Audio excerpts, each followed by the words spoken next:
Mile connectivity का उद्देश्य होता है कि कोल ब्लॉक से हम कन्वेयर बेल्ट के माध्यम से शाइलों तक कोल पहुंचाना और शाइलों के माध्यम से रेल वैगन को कम समय में उसको पूरा करना, भर देना बोगी को, और इससे समय का बचत होता है, इससे पर्यावरण पे भी कंट्रोल पाया जाता है और इससे जाम की प्रक्रिया, एक रोडवेज पे काफ़ी जाम की प्रक्रिया होती है, उससे भी निजात मिलता है और एक्सीडेंट भी कभी कभी होता है, उससे भी निजात मिलता है और समय से पावर प्लांट पे हम कोल पहुंचा पाते हैं।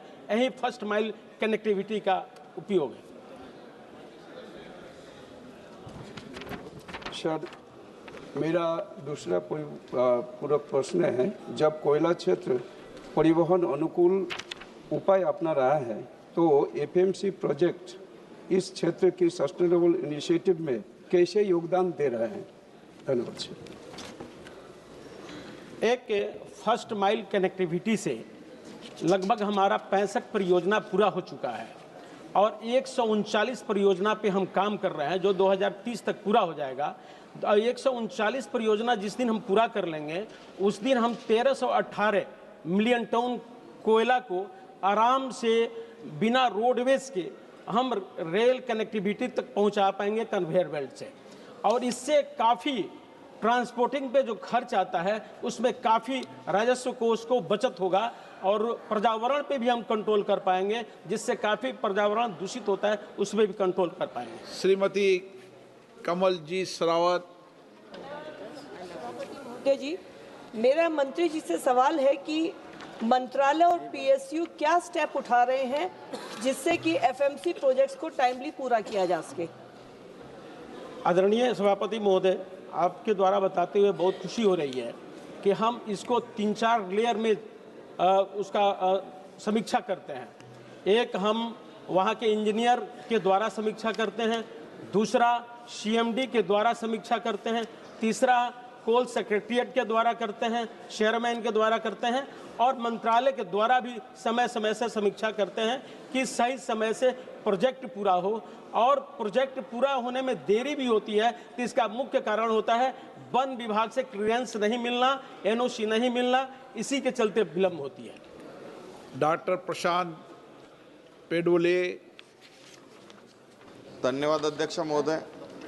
आपके माध्यम से मैं मंत्री महोदय को पूछना चाहूँगा कि कोयला से एनर्जी हम लोग बनाते हैं, हमारे यहाँ पे अदानी पावर प्लांट है और वहाँ से फ्लाई ऐश बनती है जो कि मॉइल के अंदर में अंडरग्राउंड में वहाँ पे रेती की जगह पे वहाँ पे फ्लाई ऐश डाली जाती है। फ्लाई ऐश में क्रोमियम, सेलेनियम, आर्सेनिक जैसे तत्व होते हैं और वो अंडरग्राउंड वाटर को इन्फेक्ट कर रहे हैं। मंत्री जी को मैं पूछना चाहूँगा कि आने वाले समय में कैंसर जैसे बीमारियां हमारे लोगों को होंगी, इससे बचने के लिए आपने क्या उपाय करेंगे? आदरणीय सभापति महोदय, जो विषय है एफएमसी का उससे अलग है, फिर भी इनको बताते हुए मुझे खुशी हो रही है, सदन को बताते हुए खुशी हो रही है कि हम समय समय से माइंड प्लान करके जो हम खदान बंद करते हैं उसको माइंड प्लान करके और उसको फिलिंग करके हम भरने का काम करते हैं और जो इन्होंने तथ्य रखा है भविष्य में उस पर हम निश्चित रूप से चिंता करेंगे और चिंता करके इनको बताने का काम करेंगे। 6 doctor Kalanidhi Veeraswamy. Question number 246, sir. Honorable member. Sir, my specific question was about the kawatch and about the number of accidents which happened in train. So I'll first start with the first kawatch, sir. So the kawatch, the answer does not say how many kilometers have been covered with kawatch, because the BJP and RSS mouthpiece, the Swarajya, they have come out with a report in November 14th, 2025, saying that there is no kawatch has been implemented fully in any, not even a single kilometer has been covered. Work has been initiated, work has been started, but it has not been implemented. And also the one of the Concord, the company which has given the order, they have mentioned that even if 50 companies come, there is enough work for players, whereas only 5 are there now.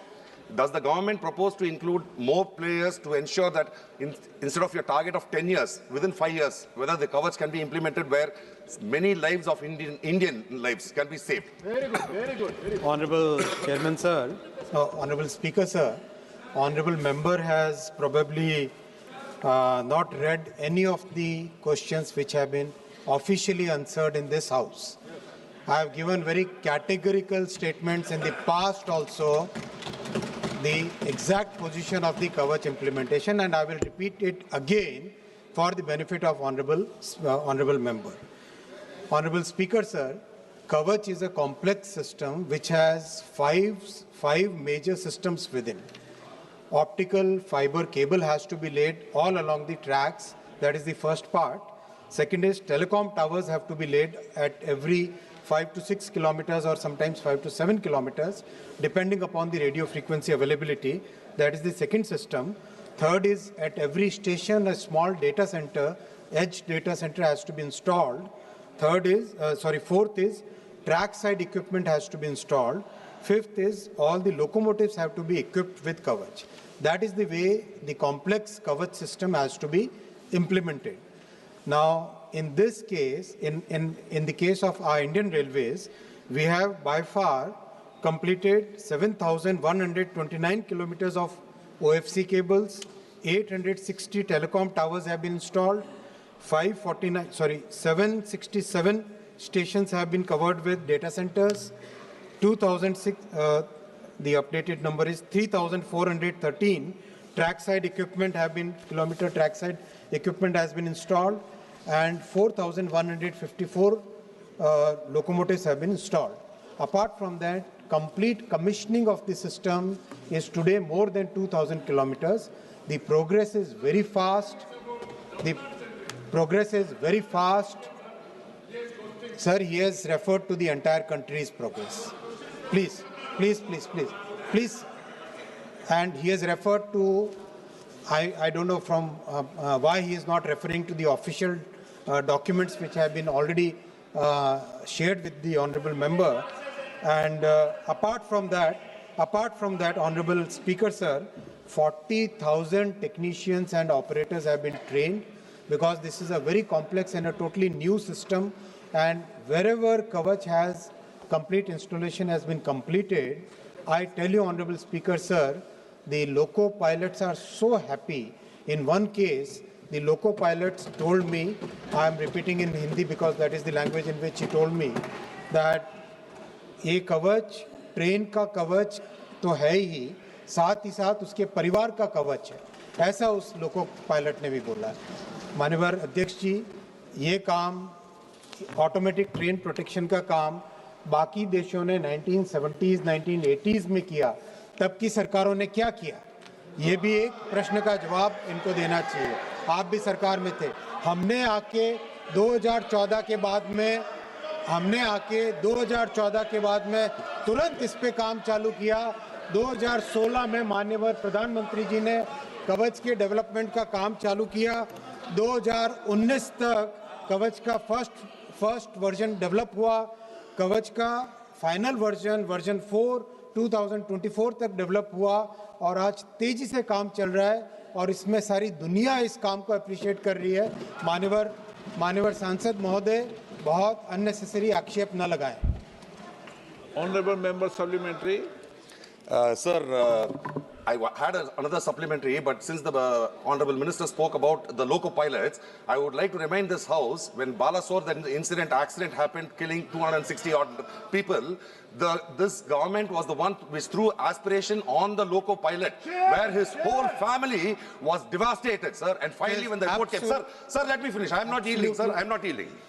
When the report came, sir, when the report came, it was shown that it was not the loco pilot's fault, but it was the fault of the system.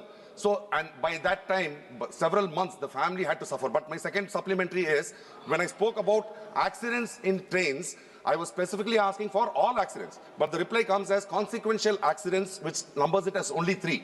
My question is, what were the total number of train accidents which have happened in Tamil Nadu? Why are you restricting yourself to consequential rail accidents? Because there was something which happened near my constituency Okay, where a petrol tanker was Honorable burned. Speaker, sir, Honorable Speaker, sir, Honorable Member has absolutely made a false statement in this House for which he must substantiate what he has said. In the case of Balasore accident, which was a very tragic accident, the matter was investigated by technical teams as well as by CRS and later on by CBI. All the three reports have already been submitted. Based on the investigation done, a charge sheet was filed against the persons concerned. I would not like to take the names. My friends will say it's a communal angle, but there is definitely, I'm not going to take the names here. But Honorable Speaker, sir, the matter has been investigated threadbare. All the actions have been taken. Not even at one point of time was the blame made on pilots. Honorable member should withdraw his statement that he has made. This is absolutely false statement. Cannot be accepted by this House.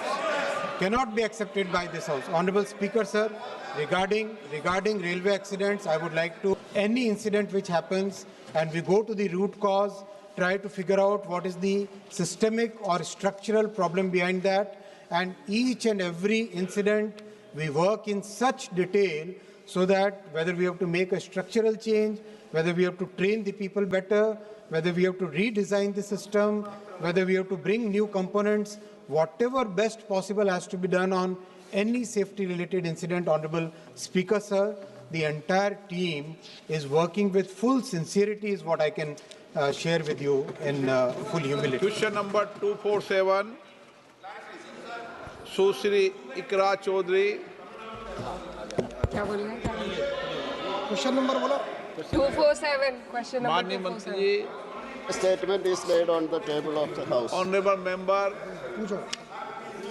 Sir धन्यवाद अध्यक्ष महोदय, आपकी अनुमति से मैं माननीय मंत्री जी से पूछना चाहती हूँ कि ऐसे राज्य जहाँ से वित्तीय वर्ष में कोई भी प्रस्ताव प्राप्त नहीं होता है, वहाँ के लिए सरकार इस योजना में प्रोजेक्ट सेलेक्ट करने के लिए क्या उपाय करेगी और राज्य द्वारा प्रोजेक्ट भेजने में देरी को दूर करने के लिए क्या केंद्र सरकार राज्यों के अल्पसंख्यक विभाग के स्थान पर राज्यों के चीफ सेक्रेटरीज को प्रस्ताव भेजने के लिए जिम्मेदार अधिकारी के तौर पर नामित करने पर विचार करेगी या नहीं। और मैं इसी में क्लब करना चाहती हूँ कि मेरे संसदीय क्षेत्र कैराना में संबंधित महिला डिग्री कॉलेज के लंबित प्रस्ताव को स्टेट लेवल मॉनिटरिंग कमेटी के से शीघ्र मंगाने के लिए मंत्री महोदय और सरकार क्या उपाय करेंगे। धन्यवाद। Honorable Speaker, sir, this program is to fill the infrastructure gap, the minority areas.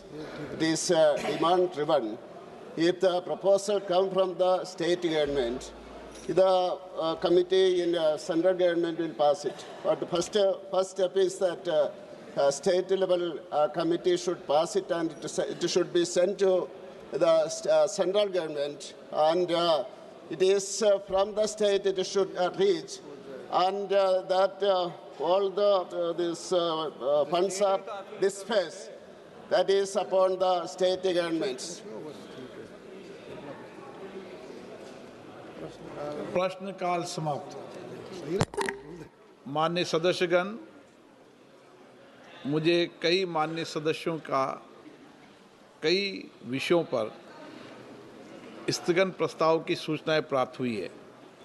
Shri Neeraj Maurya, advocate Chandrashekhar, Shri Beni Bannon, Gurjeet Aujla, Virendra Singh, DM कथीरानंद, Manickam Tagore, विजय बसंत, मनीष तिवारी, के सुरेश सहित कई मान्य सदस्यों के स्थगन प्रस्ताव की सूचना मेरे पास प्राप्त हुई है। मैंने आज किसी भी स्थगन प्रस्ताव की सूचना की अनुमति नहीं दी गई है। सभा पटल पर रखे जाने वाले पत्र item number 2 doctor Jitendra Singh. खोलेंगे तब मैं बैठ जाऊं। माननीय अध्यक्ष महोदय, आपकी अनुमति से मैं आज की संशोधित कार्यवली की क्रम संख्या 2 पर अपने नाम के आगे सूचीबद्ध कागजात सभा पटल पर रखता हूं। धन्यवाद अध्यक्ष। Item number 3 Shri Arjun Ram Meghwal.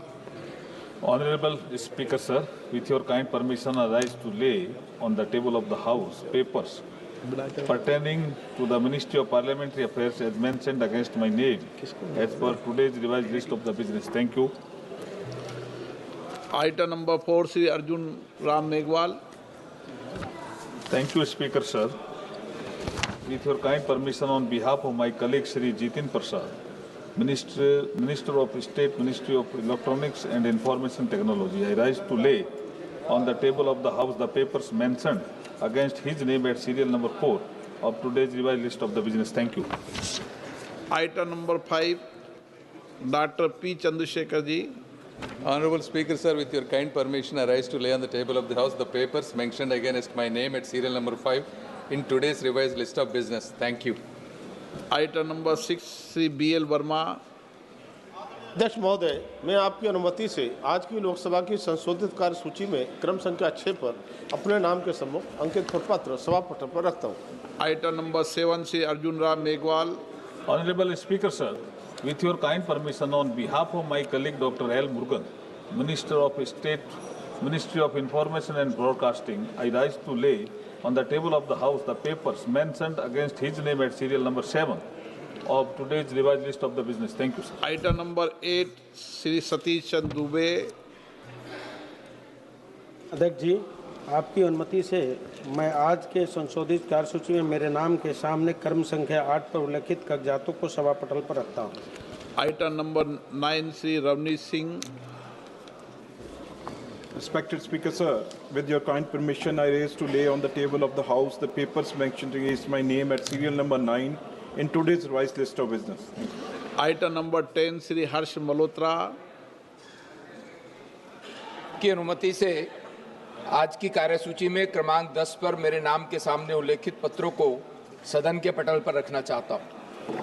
श्रीमती नीबूबेन बामनिया। मैं आपकी अनुमति से आज की संशोधित कार्यसूची में क्रम संख्या 11 पर अपने नाम के आगे उल्लेखित कागजात हिंदी और अंग्रेजी में सभा पटल पर रखती हूँ। धन्यवाद। आइटम नंबर 12 महासचिव। Sir, I have to report that Rajya Sabha has no recommendations to make to Lok Sabha in regard to the appropriation number 4 bill 2025. Item number 13 Shri Faggan Singh Kulaste. अध्यक्ष जी, मैं आज की कार्यसूची के क्रम संख्या 13 पर मेरे नाम के समक्ष सूचीबद्ध अनुसूचित जातियों जनजातियों के कल्याण संबंधी समिति 25-26 के 6वें प्रतिवेदन की एक प्रति हिंदी और अंग्रेजी संस्करण प्रस्तुत करता हूं।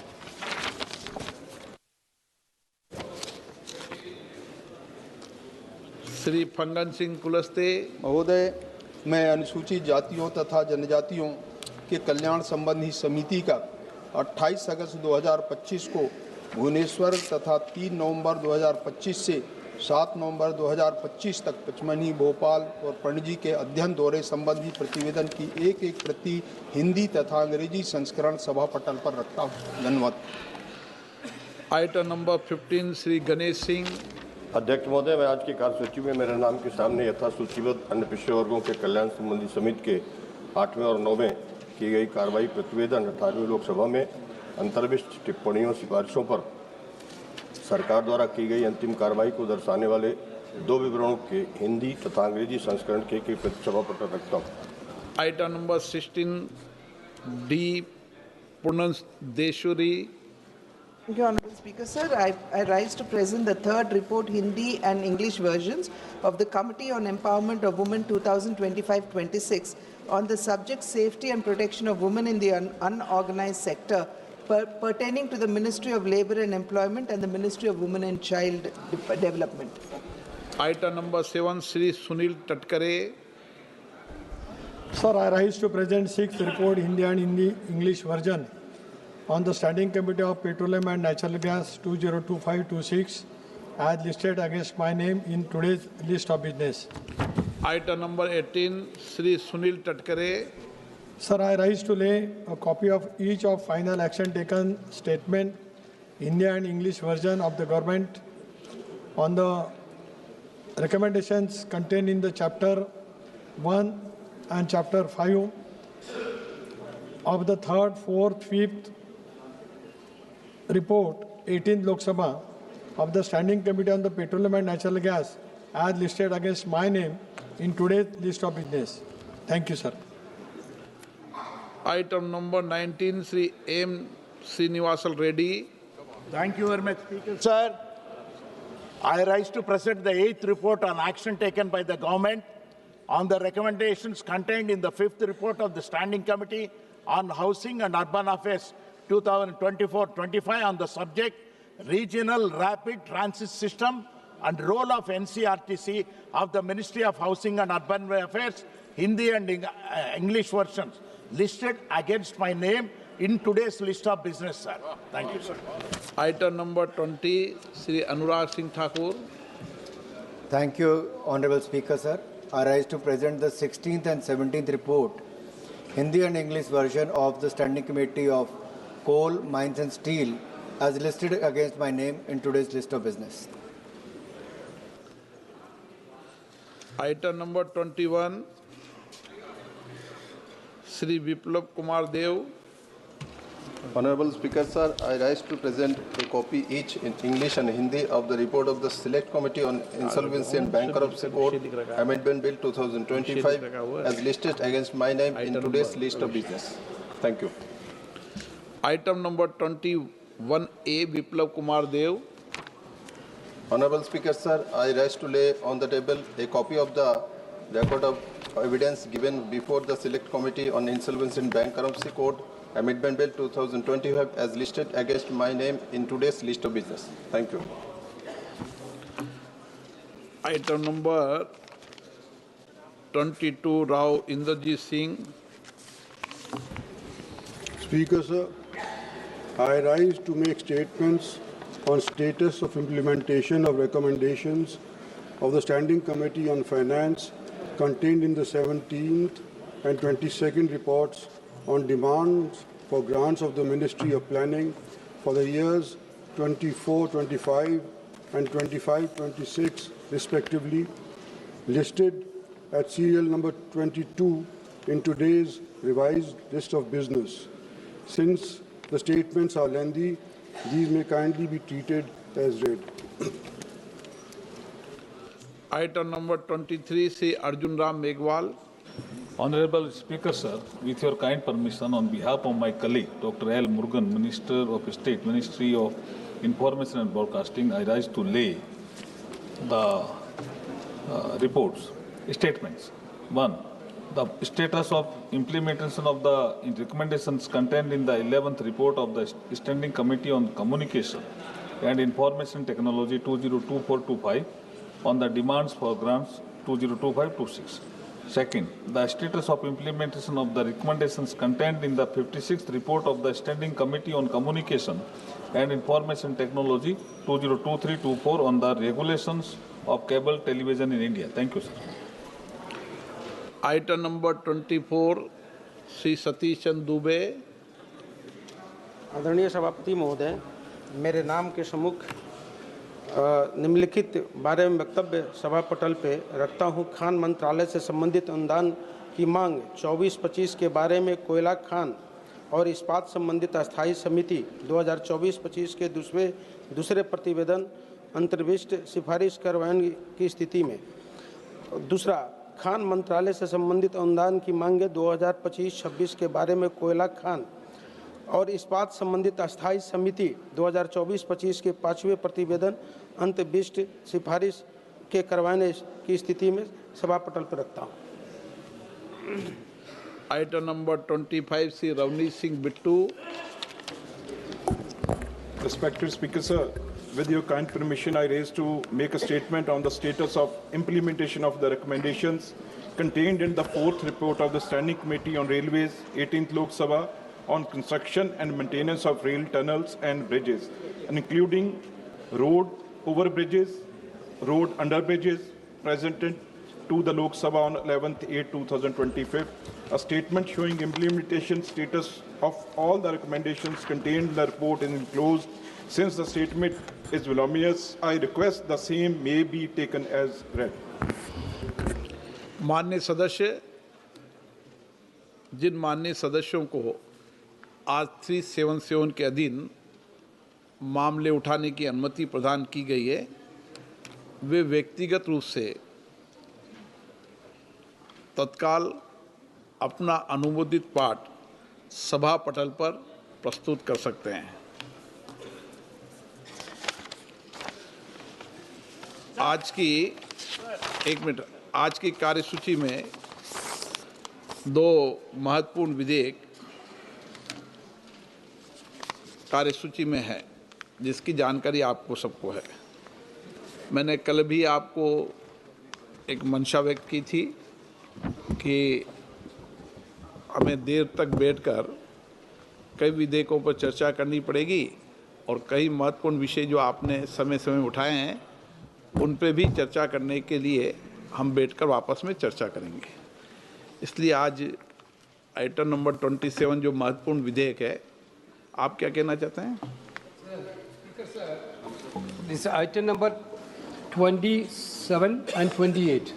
Two bills are already here for consideration and passing. Sir, I think you are aware of that Business Advisory Committee. Entire opposition demanded these two bills. Both the bills are very important. One is relating to the nuclear thing, which is going to be a far-reaching impact in the country. Number two, the bill on Manrega is going to affect crores of common workers of this country, Manrega workers. So both of the things, entire opposition demand these two bills should send it to the standing committee or JPC. This was our demand, sir. Honorable Minister told time should be allotted. Some government side, they will tell time should be allotted 3 hours, time should be allotted. Entire opposition, we are not in a position to allot the time. We are demanding for sending to standing committee or JPC. The minister told that point of time, no, we are not deciding the time now. Therefore, we will come back. We didn't get any information from the minister, sir. Now, in the air, there are things that just now, ministry is also telling that all the two will be passed today itself. Sir, you are not sending it to the standing committee. You are not sending it to the JPC, which is the most important bill. Then you are trying to limit the discussion also. Entire members of the parliament, want a detailed discussion. Okay. Sir, therefore, I think minimum 6 hours should be allotted for. Sir, minimum 6 hours should be allotted for nuclear energy, and minimum 8 hours should be allotted for those car energy. Sir, this is our demand, sir. माननीय सदस्यगण, मुझे सभी दल के माननीय सदस्य मिले थे और उन्होंने मुझसे आग्रह किया था कि आइटम नंबर 27 भारत के रूपांतरण के लिए नाभिकीय ऊर्जा का संसाधनीय दोहन और अभिवर्धन विधेयक 2025 को आज नहीं लाएं, आज लाने के लिए उन्होंने आग्रह किया था और मैंने आप सबकी भावनाओं को देखते हुए उसको कल नहीं लाकर आज लाए हैं।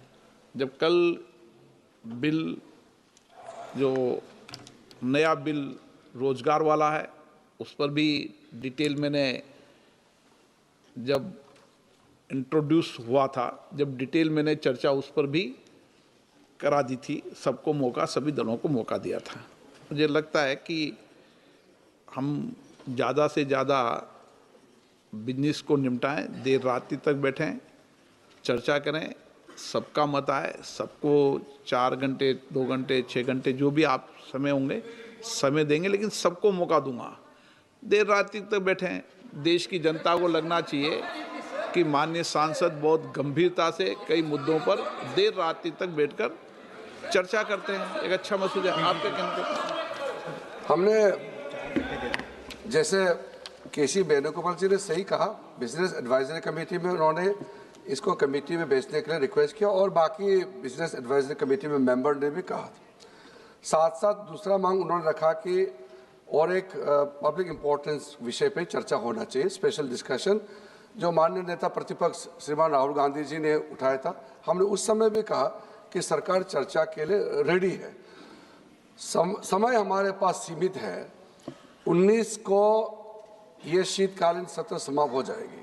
जो सीमित समय में हम जितना लंबा आप चर्चा करने के लिए हाउस कहेंगे, सेंस ऑफ द हाउस लेकर के माननीय स्पीकर साहब कहेंगे, हम देर रात तक बैठ करके बिजनेस पारित करने के लिए तैयार है।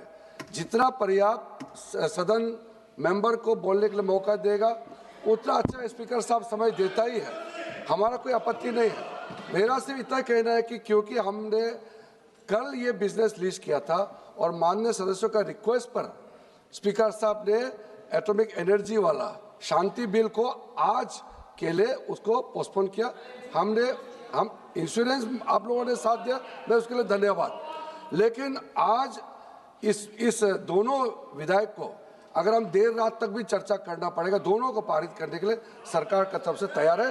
और दूसरा, आपने जो विशेष चर्चा मांग की है नेता प्रतिपक्ष आप सब ने, उसके लिए भी जैसे स्पीकर साहब निर्देश देंगे, सरकार की तरफ से कोई आपत्ति नहीं है।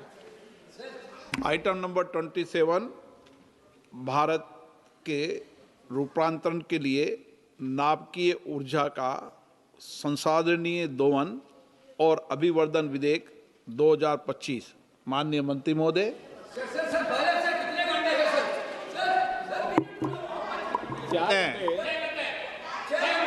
आपको 4 घंटे दे देंगे, चलिए। Speaker sir, with your kind दे दूंगा, परमिशन, और समय दे दूंगा। 1 मिनट माननीय मंत्री जी, एक मिनट, एक बैठिए। सदन में हमेशा जितना विधेयक पर समय आवंटन हुआ है, रिकॉर्ड है, उससे ज़्यादा समय हमेशा मैंने दिया है। आप समय की चिंता मत करो, समय जितना होगा पर्याप्त समय आपको दिया जाएगा। हर विधेयक पर समय की कोई कमी नहीं रहेगी। सबके मत, सबके विचार आना चाहिए, जब भी लोकतंत्र हमारा सशक्त और मजबूत होगा। Speaker sir, with your kind permission, I rise to move that the bill Sustainable Harnessing and Advancement of Nuclear Energy for Transforming India be taken into consideration. कुछ बोलिए। अध्यक्ष महोदय, आपका धन्यवाद करते हुए सबसे पहले तो मैं ये कहना चाहूँगा, और मुझे विश्वास है कि सभी सदस्य इससे सहमत होंगे, कि एक बड़ा ही महत्वपूर्ण बिल है और ये भी कहा जा सकता है कि एक ऐतिहासिक विधेयक, क्योंकि संसद के इतिहास में कभी कभार बहुत बरस गुजर जाने के बाद कोई ऐसा क्षण आता है, कोई ऐसी घड़ी आती है जबकि तत्कालीन माननीय सदस्यों को, सिटिंग मेंबर्स को ऐसा मौका नसीब होता है कि वो राष्ट्र की जीवन यात्रा को एक नया रुख दे सकें, एक नई दिशा दे सकें। और इसलिए यदि आज हमें इस क्षण की अहमियत का शायद उतना शिद्दत से एहसास नहीं हो रहा, लेकिन मुझे यकीन है आने वाली नस्लें जब इस मुल्क का इतिहास, तारीख लिखेंगी, तो ये विधेयक एक मील के पत्थर, एक माइलस्टोन की तरह उल्लेखित किया जाएगा। एक ऐसा विधेयक अध्यक्ष महोदय जो कभी किसी ने उम्मीद ना की, कभी कल्पना ना की, कभी तवक्को ना थी, और ये इसलिए संभव हुआ that we have a Prime Minister Narendra Modi ji, who has the capacity to take out-of-box decisions and to break the taboos of the past. इस विधेयक का टाइटल है sustainable harnessing and advancement of nuclear energy for transforming India, अर्थात जैसे आपने कहा शांति। और इस टाइटल का महत्व इसलिए भी बढ़ जाता है कि आज से 60-70 बरस पहले जब हिंदुस्तान ने अपना परमाणु कार्यक्रम शुरू किया तो दुनिया भर में एक बड़ा तनाव का माहौल था। हिरोशिमा नागासाकी को हुए कुछ ही बरस गुजरे थे और बहुत सारे देश हिंदुस्तान को शक की निगाह से देखने लगे थे। और उस समय परमाणु कार्यक्रम के जन्मदाता the founding father of India's nuclear program, Homi Bhabha, had declared to the world that India's nuclear program will be dedicated to peaceful purposes. Speaker, sir, today the moment of vindication has come, and the vindication was destined to happen through Prime Minister Modi. अब इस bill को लाने का भाव क्या है, कारण क्या है? जैसा कि हम सब जानते हैं कि भारत का भौगोलिक स्तर पर रोल भी बढ़ रहा है, भूमिका भी बढ़ रही है. And if we have to be a global player effectively, we have to live up to global benchmarks, follow global parameters, and adopt global strategies. आज सारा विश्व क्लीन एनर्जी की जानिब बढ़ चुका है और हमने भी अपने लिए लक्ष्य निर्धारित किया है कि न्यूक्लियर एनर्जी 100 गीगावाट बाई 2047 जब हिंदुस्तान अपनी आज़ादी की 100वीं सालगिरह मनाएगा. माननीय प्रधानमंत्री जी ने पदभार संभालते ही कॉप मीटिंग में घोषणा की थी नेट जीरो बाई 2070. उस लक्ष्य की प्राप्ति के लिए और बढ़ती हुई एनर्जी की ज़रूरतों को पूरा करने के लिए तथा आत्मनिर्भर भारत के लक्ष्य को पूरी तरह प्राप्त करने के लिए ये भी जरूरी है कि हम पेट्रोलियम फॉसिल पदार्थों पर अपनी निर्भरता कम करें. उस सब को मिला करके जहां आज हमारी न्यूक्लियर एनर्जी की कैपेसिटी मात्र 8.8 गीगावाट है, हालांकि जब ये सरकार आई तो तब इतना भी नहीं था, उस समय केवल 4.4 गीगावाट थी, दुगने से अधिक हम बढ़ गए. लेकिन उसको 100 गीगावाट तक पहुंचाना ताकि 2047 में हमारी एनर्जी की रिक्वायरमेंट का 10% हिस्सा न्यूक्लियर एनर्जी से आए, because nuclear energy is in some ways superior to other sources of renewable energy, because renewable energy may not always provide 24/7 reliability of supply, which is only through the nuclear energy. और इसको लेकर के अगर आप कहें तो संक्षेप में मैं बताऊं कि क्या हम, ठीक है, अध्यक्ष जी का कहना है कि इसके बाद पूरा जवाब दिया जाएगा, अन्यथा अगर आपका आदेश होगा तो कुछ महत्वपूर्ण बिंदु अगर उल्लेखित करने होंगे तो मैं उसके लिए भी तैयार हूं. अभी आपको ही जिम्मेदारी है. माननीय मनीष तिवारी जी. धन्यवाद अध्यक्ष जी.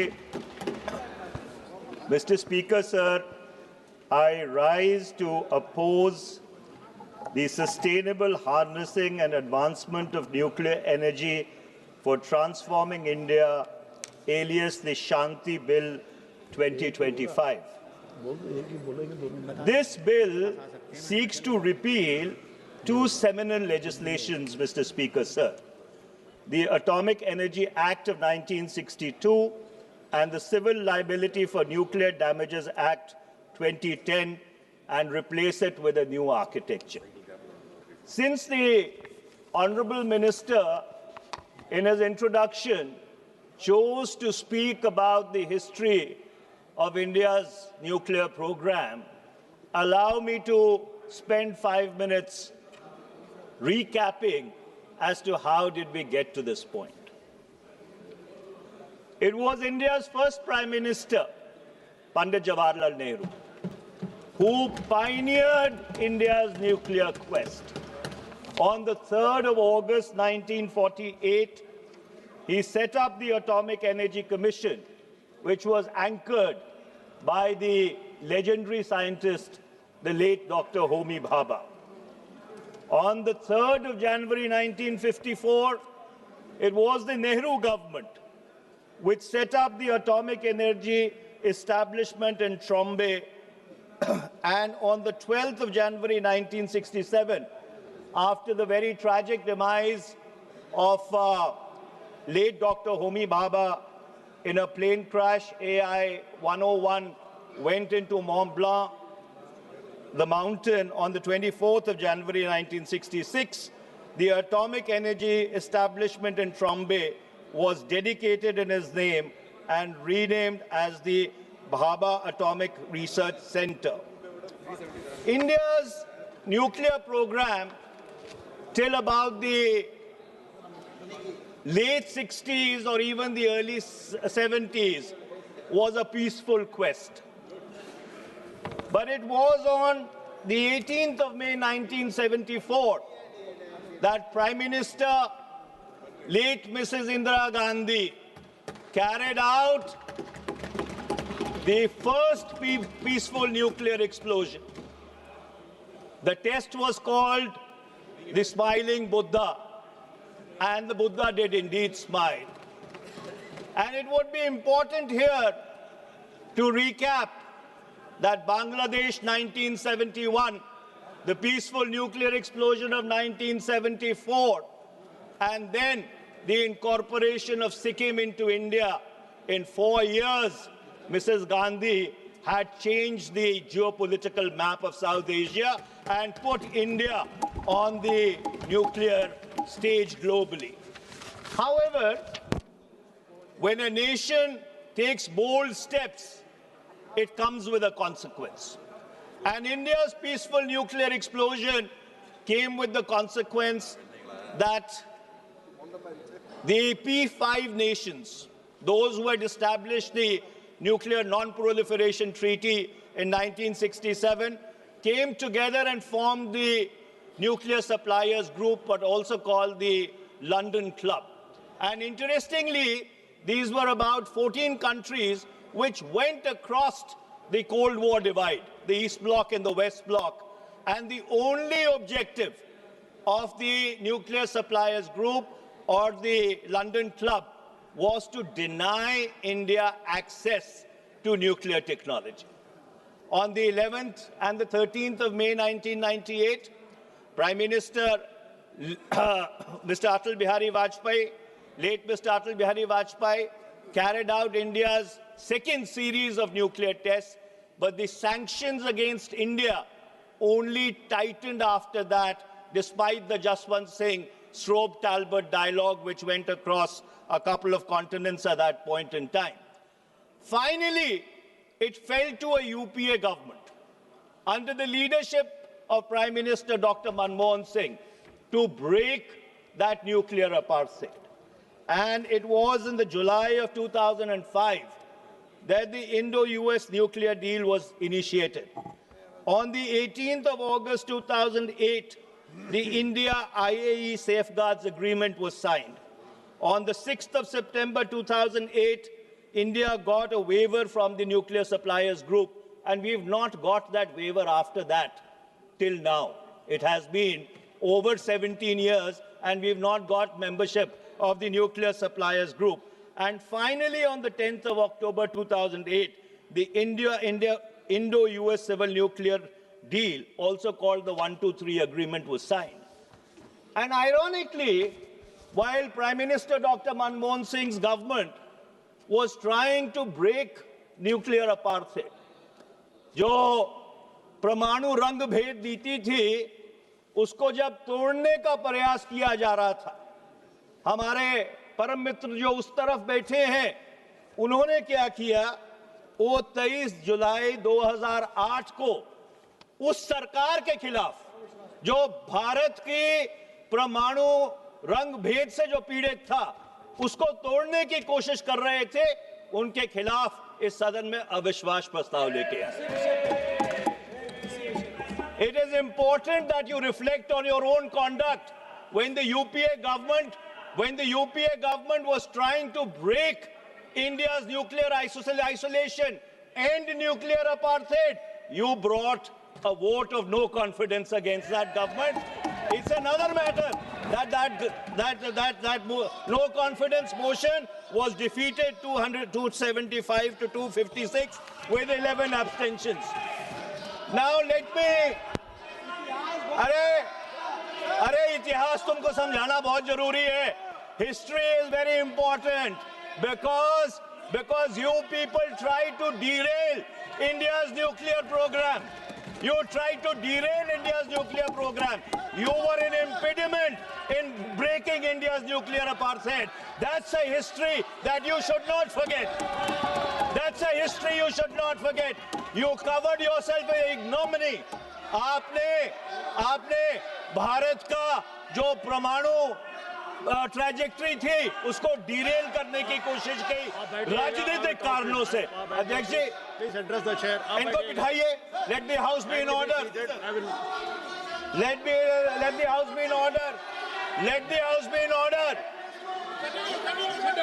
सर सच्चाई कड़वी होती है अध्यक्ष जी। I will be giving opportunity to you to अध्यक्ष speak. जी Let him complete. सच्चाई कड़वी होती है। Now let me now Mr. Chairperson sir, अरे तो शुरुआत आ गई अनुराग जी जरा बैठ जाइए। Now let me Mr. Chairperson sir come to the merits of this bill.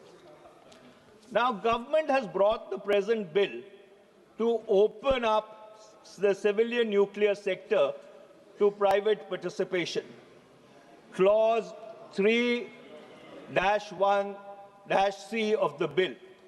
There is speculation that government wants to bring in 49% to 100% foreign direct investment into the sector. What strikes me as very strange, Mr. Chairperson, sir, that a conglomerate which has built an empire on leased public assets announces its intent to enter the nuclear energy sector in late November 2025, and in December 2025 we have this bill. Is it a coincidence that the Adani group of companies announces its intent to participate in the civilian nuclear sector, and within a month we have this bill in the House? Is it a coincidence? I'm merely raising a question. I'm not imputing any motives. I am not insinuating anything. I am merely... One second, please. Honorable Minister, sir. Mr. Chair, I'm not yielding. I am not yielding. The minister can reply when he has to. No, I am not yielding. No, I am not yielding. No, I am not yielding. The Honorable Speaker asked me to be brief and not to touch upon the salient features of the bill. Otherwise, I was going ahead with that. Now, nowhere in the bill has there been any intention, obviously or inadvertently, reflecting that this is meant to benefit a certain house. Now, this is an allegation which puts the entire house into entire house into disrepute. We are practicing the highest norms of democracy, and nowhere in the bill. So this is totally an unfounded and a politically motivated charge which has no reflection on the body of the bill. Mr. Chairperson, sir. Honorable Minister has replied. Mr. Chairperson, sir, I wasn't making any insinuation. I wasn't imputing any motives. I was just saying that is it just coincidental that this has happened? Honorable MP, sir, you already mentioned it could be a so coincidence. let me go further, Mr. Chairperson, sir. And let me come to, since this bill seeks to repeal the Civil Liability for Nuclear Damages Act 2010, let me also recap what happened in this House on the 25th of August 2010, since I had led the debate on that particular bill on that particular day in this very House. So on the 25th of August 2010, the then MOS Prime Minister's office, Mr. Jiten Singh's predecessor, Mr. Prithviraj Chavan, came before this House and he said, and I quote, and I'm quoting from the proceedings of the Lok Sabha, "Sir, I have come before this House and say with all humility that there is an unprecedented political consensus across the political stream, including the civil society or whatever people we could bring on board. There was a slight contention about a few items. We explained the logic of why we brought in some of the amendments, particularly the amendment to Clause 17. Now, what is this Clause 17? Specifically, Clause 17B, let me read it out for the perusal of this House. So, the Civil Liability for Nuclear Damage Act 2010 said, and I'll read 17B, the operator of the nuclear installation after paying compensation for nuclear damage in accordance with Section 6 shall have a right of recourse, where B says the nuclear incident has resulted as a consequence of an act of supplier or his employee, which includes supply of equipment or material with patent or latent defects or substandard services. Now, this was a clause on which there was a consensus across the House, across all political parties, that this needs to be included. Now, let me contextualize it. Why was this important?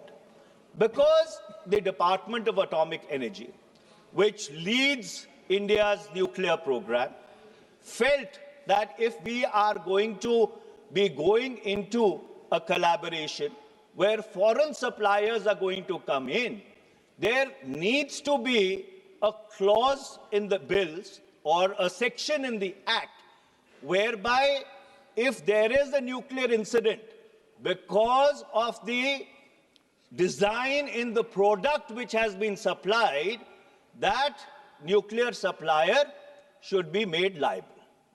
And this was supported by the then by the former External Affairs and Finance Minister of the BJP, who unfortunately had been expelled from the party in August 2009, came back on the 24th of June 2010, and this debate was happening in the August of 2008. And let me quote late Jaswant Singh Ji.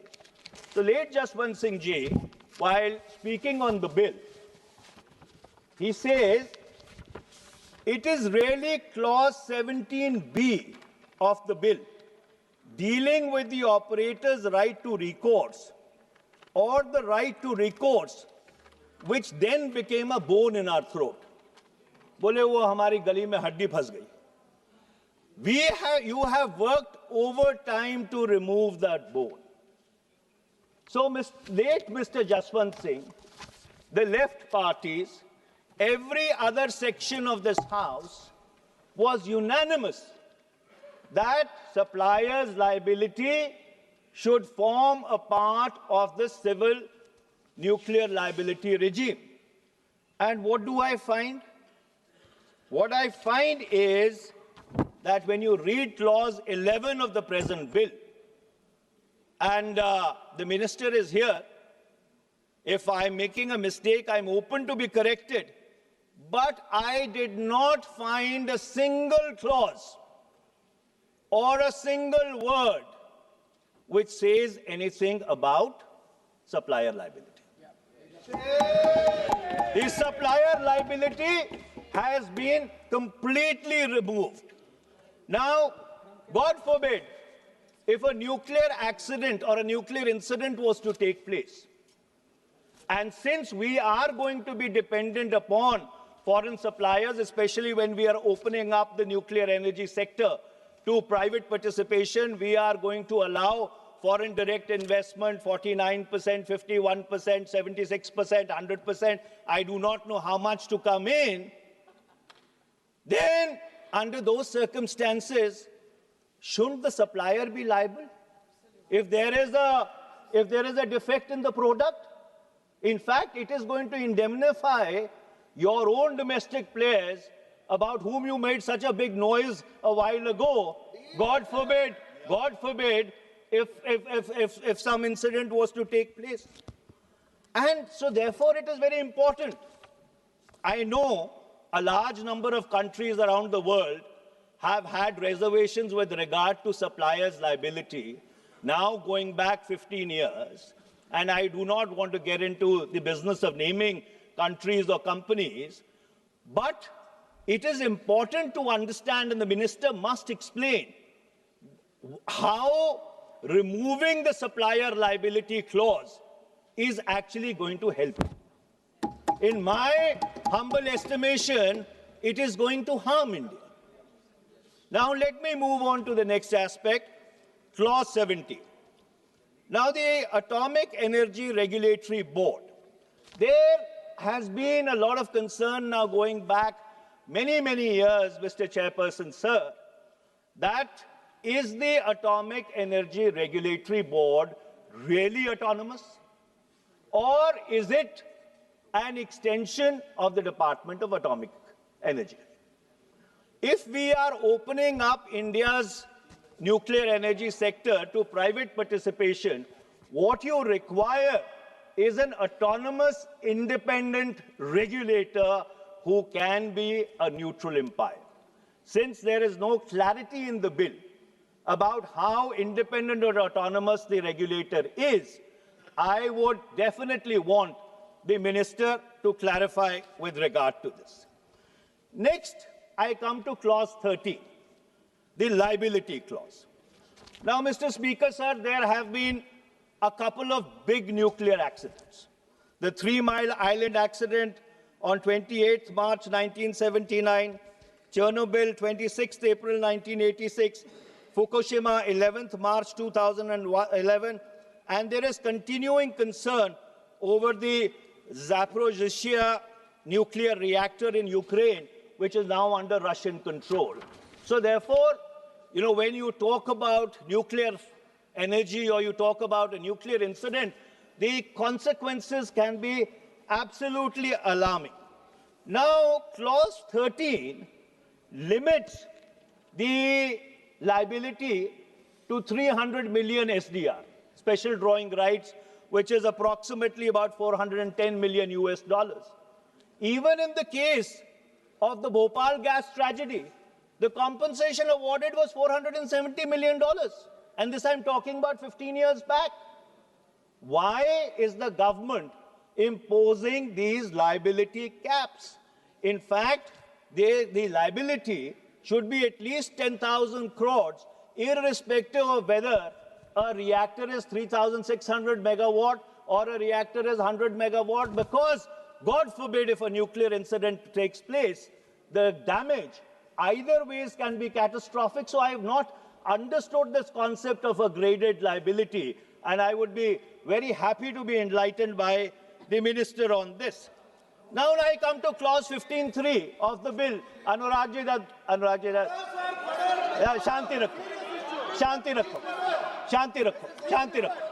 Rakho. Now I come to clause 15.3 of the bill, Mr. Chairperson, sir.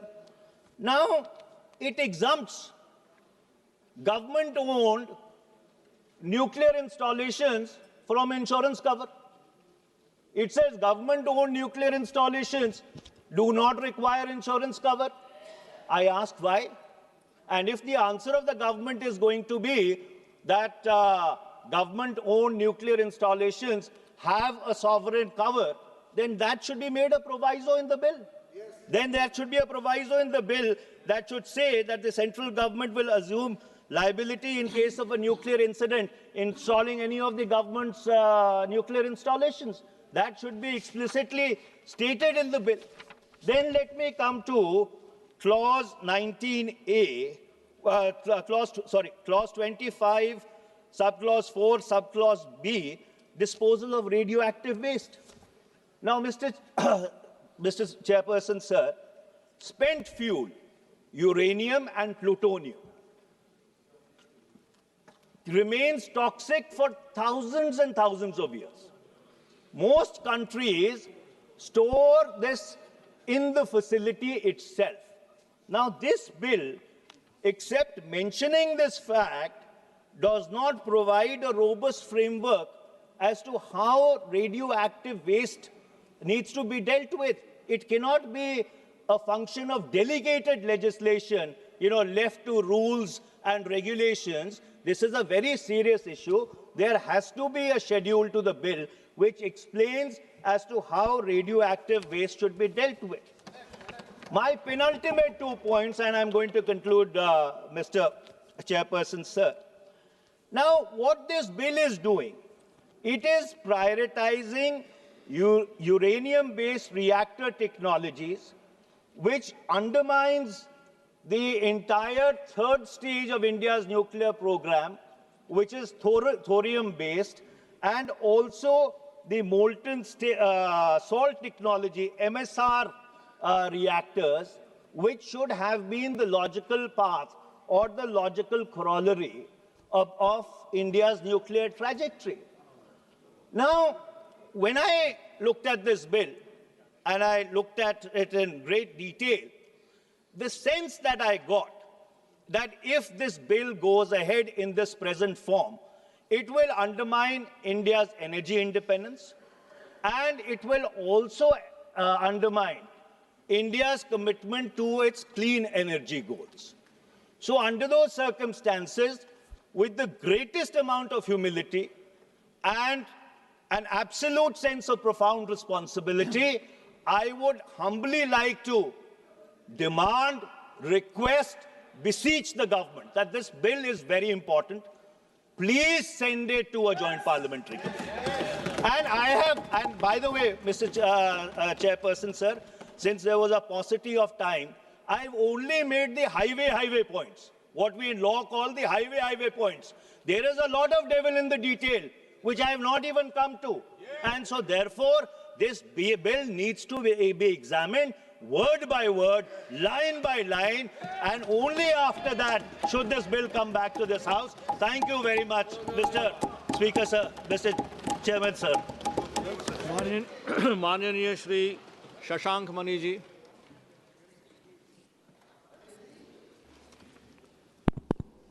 प्रणाम Deoria.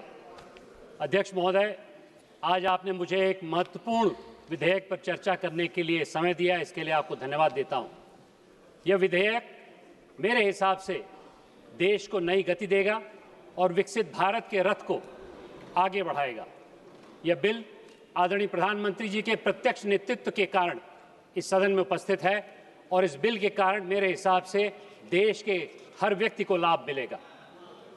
Sustainable harnessing and advancement of nuclear technology for transforming India, Shanti 2025 bill एक बहुत महत्वपूर्ण bill, एक बहुत महत्वपूर्ण समय पे आया है। अध्यक्ष महोदय, इस बिल में जो हमारी बिखरी हुई पिछले विधेयक थे, जिसमें 1962 का एटॉमिक एनर्जी एक्ट और 2010 का न्यूक्लियर लायबिलिटी बिल समाहित हो गया है, एक एकाग्र रूप से समाहित हुआ है।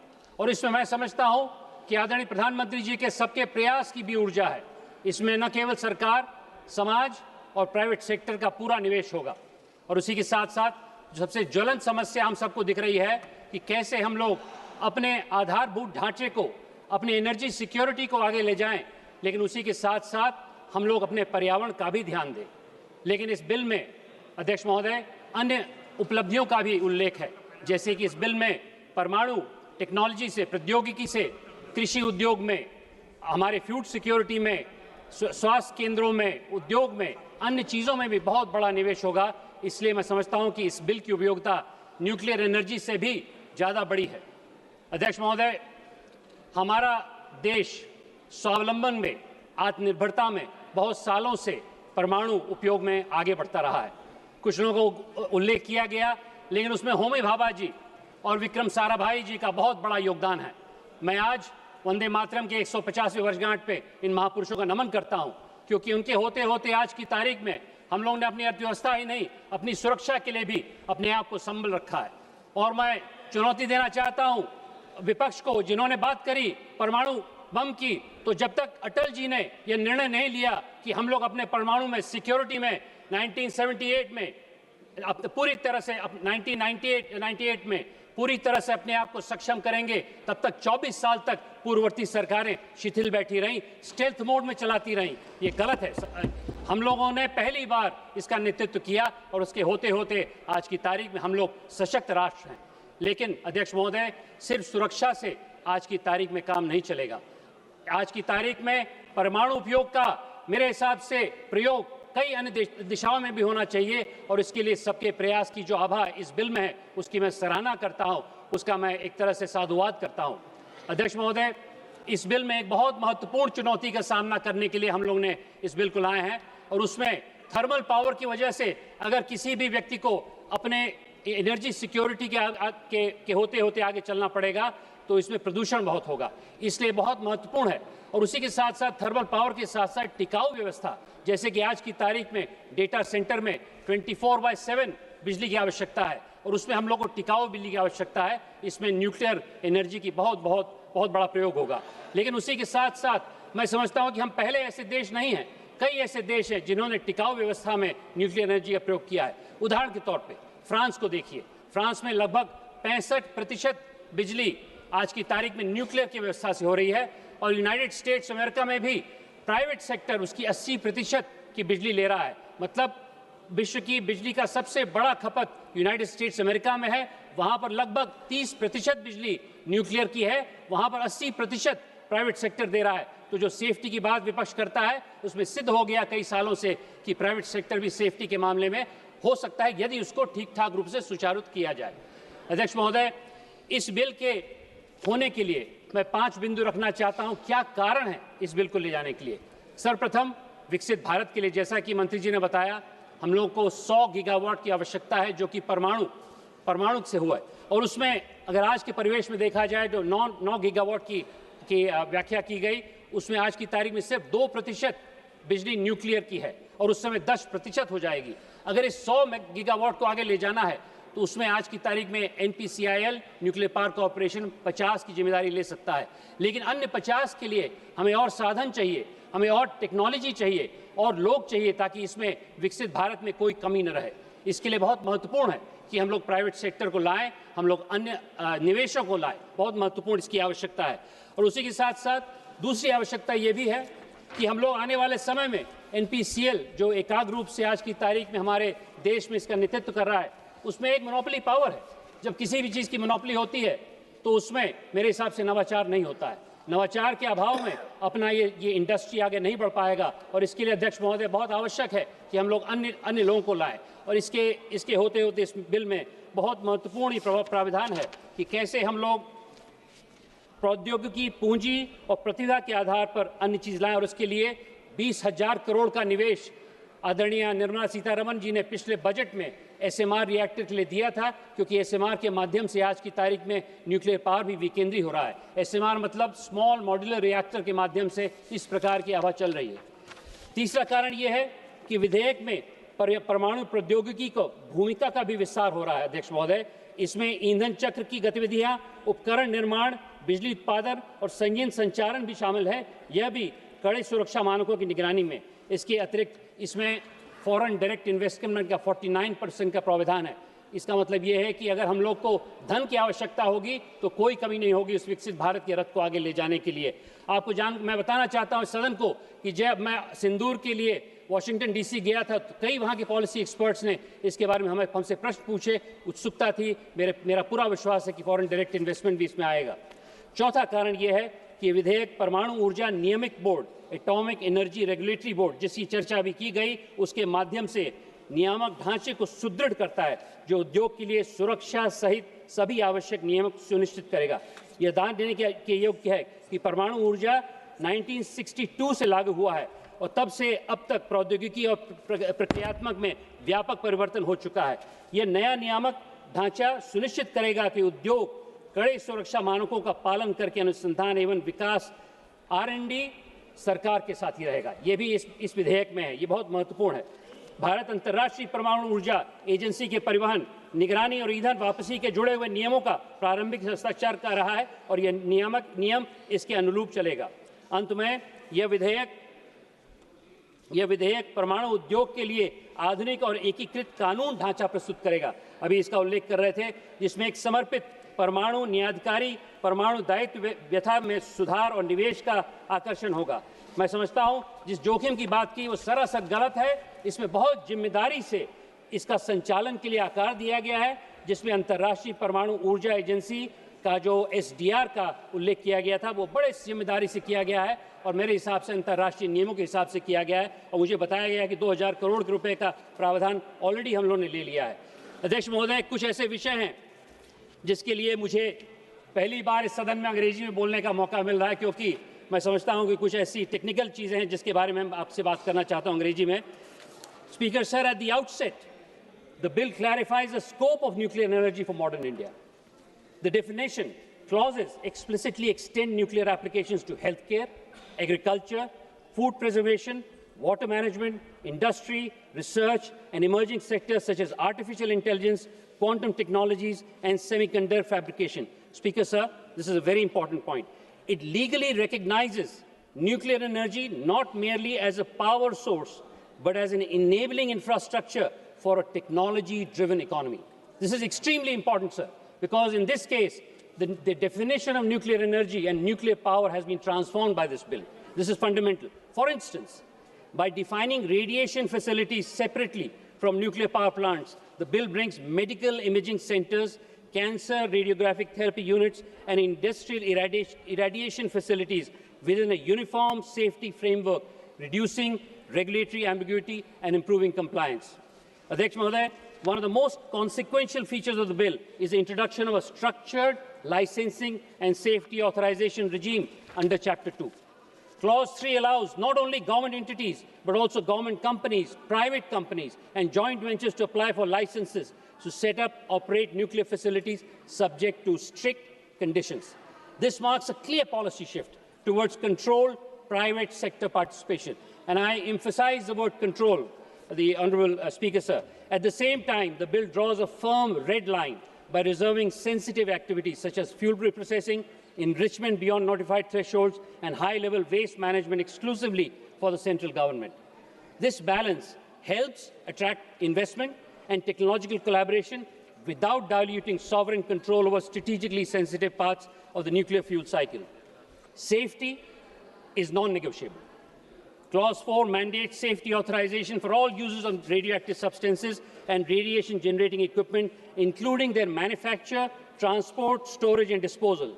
This support will allow the regulator to track radioactive sources through a national register and intervene during radiological emergencies. The bill empowers the government to take over unsafe radioactive material and recover disposable costs from the operator, creating a strong deterrent against negligence.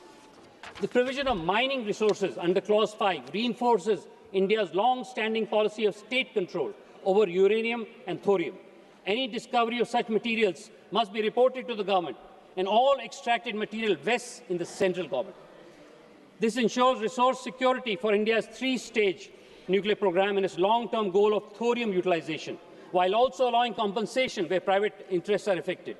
From a national perspective, this prevents speculative exploitation of strategic minerals and aligns extraction with national energy planning. Chapter 3 addresses a long-standing concern around nuclear liability and public confidence. The bill clearly fixes primary responsibility for nuclear damage on the operator, while also defining circumstances where liability is excluded, such as exceptional natural disaster or armed conflict. My honourable friend made a lot of song and dance about this, but this has been very well researched and has been put extremely very carefully by a number of experts who have been behind this bill. Clause 13 caps liability in line with international norms by linking in the special drawing rights, which is also mentioned. Clause 14 makes the central government responsible for compensation beyond the operator's cap or in government-owned installations. This clarity is important for two reasons. First, we want to reassure our citizens that they have this recourse. And second, it provides certainty to investors and insurers, which is critical for expanding nuclear capacity. The provision requiring operators to maintain insurance or financial security before operation further strengthens accountability. Institutionally, this is a major point. Institutionally, the bill gives statutory backing to Atomic Energy Regulatory Board. My honourable member mentioned that this has to be independent. It is fully independent under Chapter 4 by detailing appointment procedures, tenure, conflict of interest restrictions and powers. It strengthens the regulator's autonomy and credibility. I would invite the opposition to join hands in making sure that this is fully independent instead of criticizing it. Clause 24 grants the board wide-ranging powers to set safety standards, regulate radiation exposure limits, conduct inspections, and engage transparently with the public. This is significant because regulatory credibility is a key determinant of public trust. आज की तारीख में जो public का विश्वास है उसको जीतने के लिए इस बोर्ड की बहुत बड़ी आवश्यकता है. At the same time, Clause 25 allows the central government to carve out strategic and defence-related activities from civilian regulation, preserving much-needed national security imperatives. The enforcement framework under Chapter 5 and 9 is notably robust. Inspectors are empowered to enter facilities, conduct investigation, seize material, and suspend operations where safety is compromised. Penalties and criminal liabilities are clearly laid out for violations, including for companies and government departments. This reduces regulatory capture and signals that nuclear safety is not merely advisory, but legally enforceable. Finally, The bill establishes specialized mechanisms for dispute resolution and compensation through Atomic Energy Redressal Advisory Council, an appellate tribunal, and a Nuclear Damage Claims Commission by excluding ordinary civil courts from jurisdiction in these matters. This is a major issue because people felt that they would be involved in long litigation. It aims to ensure technical expertise, fast education, and consistency in decisions. For affected communities, this offers a cleaner, more accessible path to compensation. In summary, Honourable Speaker, Sir, this bill benefits the country by positioning or repositioning nuclear energy as a cornerstone of India's energy transition, industrial competitiveness, and technological self-reliance, while simultaneously strengthening safety, liability, and regulatory oversight. Its clause-by-clause design reflects an attempt to reconcile expansion with caution, investment with sovereignty, and innovation with public safety. As a legislative framework, it is factual, comprehensive, and aligned with both India's international commitments and its domestic development priorities. अध्यक्ष महोदय, मैं इस committee को और उन लोगों को साधुवाद देना चाहता हूं जिन्होंने इस बिल को निर्धारित किया है, क्योंकि इसमें प्रचुर मात्रा में मैं समझता हूं विशेषज्ञों का अनुपात है। इसमें मैं समझता हूं बहुत ऐसे लोगों से राय ली गई है जो इसमें विशेषज्ञ हैं, और इसके लिए मैं सरकार को भी धन्यवाद देना चाहता हूं। और उसी के साथ साथ मैं पूरे सदन को बोलना चाहता हूं कि इस विधेयक से मैं समझता हूं जन कल्याण की भावना से हर व्यक्ति को आसानी मिलेगी। इस विधेयक से मैं समझता हूं उस महिला को आसानी मिलेगी जो आज की तारीख में रेडियोलॉजिकल मायने में लखनऊ में पड़ी है, उस छात्र को आसानी मिलेगी जो मेरे गांव में लाइब्रेरी में अपनी पढ़ाई कर रहा है, जिसको 24 घंटे बिजली चाहिए, उस उद्योगपति को साधन मिलेगी जो आज की तारीख में डेटा सेंटर खड़ा करना चाहता है और उसको 24/7 इलेक्ट्रिसिटी नहीं मिल रही है। मैं समझता हूं कई ऐसे लोगों को सावधानी मिलेगी जो आज की तारीख में उद्यम और भागीदारी से अपने राष्ट्र का निर्माण करना चाहते हैं।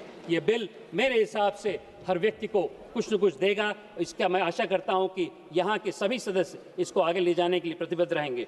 अंत में अध्यक्ष महोदय, हमारे ऋग्वेदों में यजुर्वेद एक ऐसा वेद है जो हमें सिखाता है कि किस प्रकार से किस यज्ञ को निर्धारित किया जाए, और मेरे हिसाब से हमारे विकसित भारत की यात्रा भी उसी प्रकार का एक कर्म यज्ञ है, और कर्म यज्ञ में वो शांति पथ का उद्बोधन बहुत महत्वपूर्ण होता है जो यजुर्वेद में है। और उसमें जो शांति पथ में कहा गया है उसको आपको मैं पढ़ के सुनाता हूं। ओम दैव शांति, अंतरिक्ष शांति, अंतरिक्ष शांति, औषधि शांति, वनस्पते शांति, विश्वदेव शांति, ब्रह्म शांति, सर्वम शांति, शांतिरेव शांति, ओम शांति शांति शांति। मैं समझता हूं कि इस विधेयक में जिस प्रकार से अपने देश को आगे ले जाने की अलख है, जिस प्रकार से विकसित भारत को आगे ले जाने की अलख है, उसमें शांति शब्द का प्रयोग ही एक बहुत महत्वपूर्ण सिद्धांत है।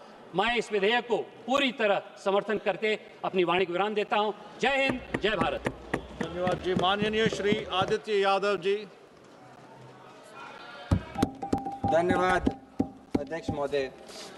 मैं आज इस महत्वपूर्ण शांति बिल 2025 पे अपनी पार्टी और अपने नेता आदरणीय अखिलेश यादव जी की तरफ से पुरजोर विरोध करने के लिए आज खड़ा हुआ हूँ। माननीय अध्यक्ष महोदय, जहां आज ये शांति बिल 2025 आप सभी के सामने न्यूक्लियर सेक्टर में 1962 के बाद सबसे बड़ा रिफॉर्म कहा जा रहा है, लेकिन असलियत ये है कि आज लोगों के, जनता के साथ जिस तरीके के उनकी सुरक्षा के साथ कॉम्प्रोमाइज़ तथा जिस तरीके से विदेशी कंपनियों को एक रेड कारपेट देने का काम ये सरकार कर रही है, और इन सबसे बड़ी बात जिस तरीके से भारतीय जनता पार्टी सरकार खुद अपने किए हुए बातों को और अपनी की गई बातों जो इस सदन में की गई थी उनसे यू टर्न लेने का काम कर रही है, विधेयक आज उन सभी बातों को दर्शाता है।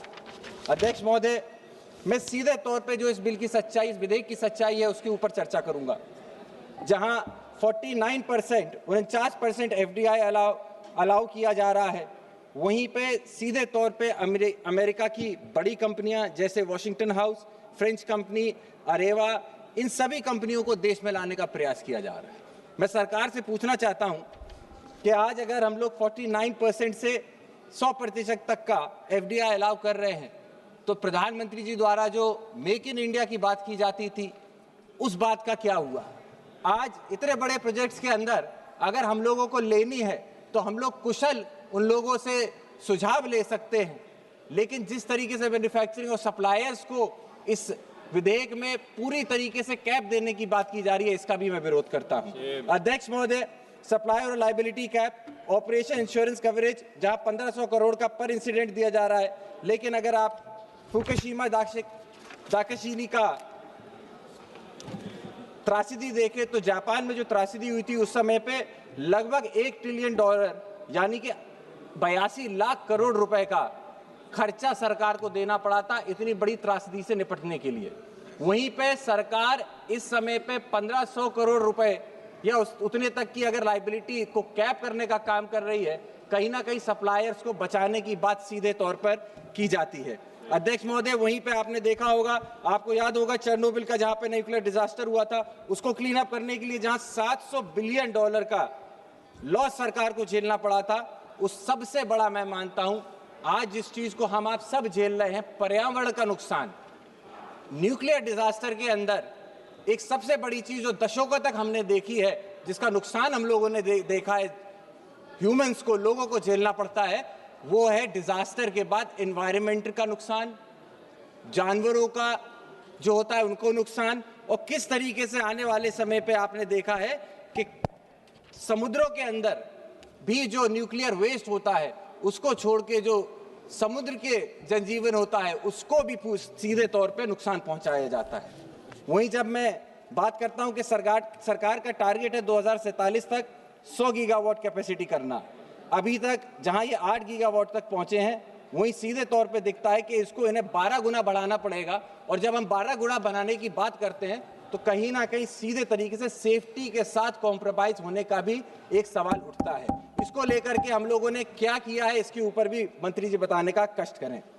अब जो सबसे इंपॉर्टेंट है, भारतीय जनता पार्टी के डबल स्टैंडर्ड। अध्यक्ष महोदय, जब विपक्ष में थे तब ये कहते थे कि ये लोग अब क्या ट्रंप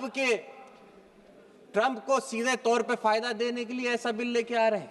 मैं इसीलिए ऐसा कह रहा हूं क्योंकि पूर्व में अध्यक्ष महोदय हमने देखा है कि अमेरिका की तरफ से जो टैरिफ हम लोगों के ऊपर लगाया गया, उसके बाद जिस तरीके का दबाव भारत सरकार के ऊपर बनाया गया, क्या कहीं अंदरूनी तौर पे भारत सरकार ये तो नहीं सोच रही कि ये रेड कारपेट देकर कंपनियों को, अमेरिकी कंपनियों और फ्रेंच कंपनियों को फायदा देकर जिस तरीके का टैरिफ का दबाव ट्रंप बना रहे हैं, उसको कहीं ना कहीं खत्म करने का प्रयास ये सरकार भी अंदरूनी तौर पे कर रही है, ऐसा हम लोगों को दिखाई देता है।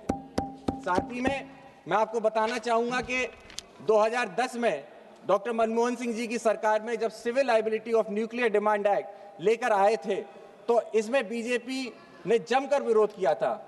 स्वर्गीय अरुण जेटली जी, जो उस समय में राज्यसभा के ऑपोजिशन के लीडर थे, उन्होंने 30 अगस्त 2010 में पार्लियामेंट में यह कहा था कि ऑपरेटर का राइट ऑफ रिसोर्स किसी रिटन एग्रीमेंट पर डिपेंड नहीं हो सकता है। अगर इक्विपमेंट में पेटेंट या लेटेंट डिफेक्ट हो तो सप्लायर की लायबिलिटी होनी चाहिए। इसमें आपको क्लॉज 17B की यूटिलिटी को सप्लायर डिस्ट्रॉय नहीं कर सकता। तो क्या जो उस समय पे 2010 में जेटली जी ने बात की थी, आप उसको भूल गए?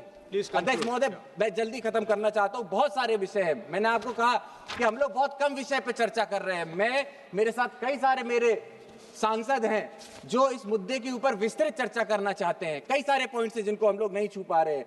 पब्लिक सेफ्टी की बात है, फॉरेन कंपनीज के इंटरेस्ट की बात है। वहीं पे आप देखा, जब मैंने आपको बताया कि किस तरीके की हिपोक्रेसी हो रही है कि आज जहां पे महोदय इस बिल की एटॉमिक एनर्जी एक्ट 1962 की civil liability for nuclear damage act 2010 दोनों को अपोज करता है, वहीं पे 63 ईयर्स बाद, 63 साल बाद पुराना कानून जिसमें पब्लिक इंटरेस्ट को सबसे ऊपर रखा गया था, आज उसको खत्म क्यों किया जा रहा है? अध्यक्ष महोदय, मेरा आपसे अनुरोध होगा कि इसमें पूरे तरीके से प्राइवेट सेक्टर को ही लेकर आने का प्रयास कर रही है। आज सरकार की स्थिति अध्यक्ष महोदय ये है, पूरे तौर पे अपने लब्बो-लुबाब इस बिल को लाने का सरकार का ये है कि जिस फाइनेंशियल परिस्थितियों में आज ये सरकार फंसी हुई है, जहां डॉलर 90 से ज्यादा निकलता चला जा रहा है, इनके कंट्रोल से बाहर हो चुका है, ऐसे में जब इनके पास इन्वेस्टमेंट नहीं है, जब कोई भी कंपनी नहीं आना चाहती है, वहां ये डॉलर के लिए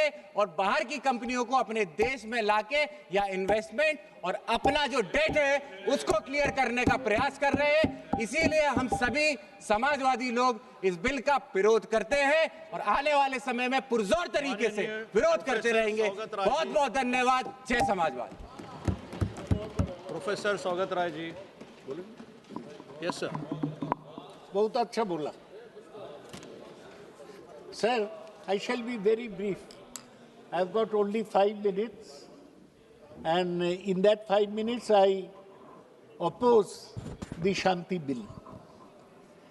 Sir, I oppose this because this bill opens up the nuclear power sector to private industry, both domestic and foreign. And also, their plan is to have Taj. 4 companies are vying for this: Tata, Adani, Ambani, and Jindal. They want to have a share in the nuclear pie. That's why it has been mentioned by Manish before. I oppose this bill. So, the bill comes after the country had 75 years. Yes, sir. 1 second, sir. Houses which are being named by the honourable member, direct or indirect mention in the entire text of the bill. So please, this should be removed from the record. Earlier also the member mentioned, so attaching motives without grounds will send a wrong message and bring the house into disrepute. Sir, I have not named anybody. I have named some titles: Taj, Tata, Honourable member Ambani, has just now Adani, named 3 houses and everybody has heard it. Sir, that is not all my point. Professor Saugat Rai ji, 1 second. 1 second, Professor Saugat Rai ji. All I want to say, why I am... I heard Honourable Minister raising this point 2 times during this discussion. Kindly refrain from taking any names directly,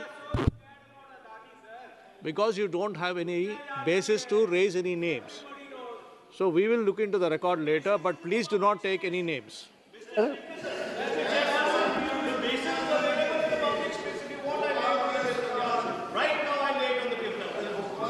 doesn't permit, sir.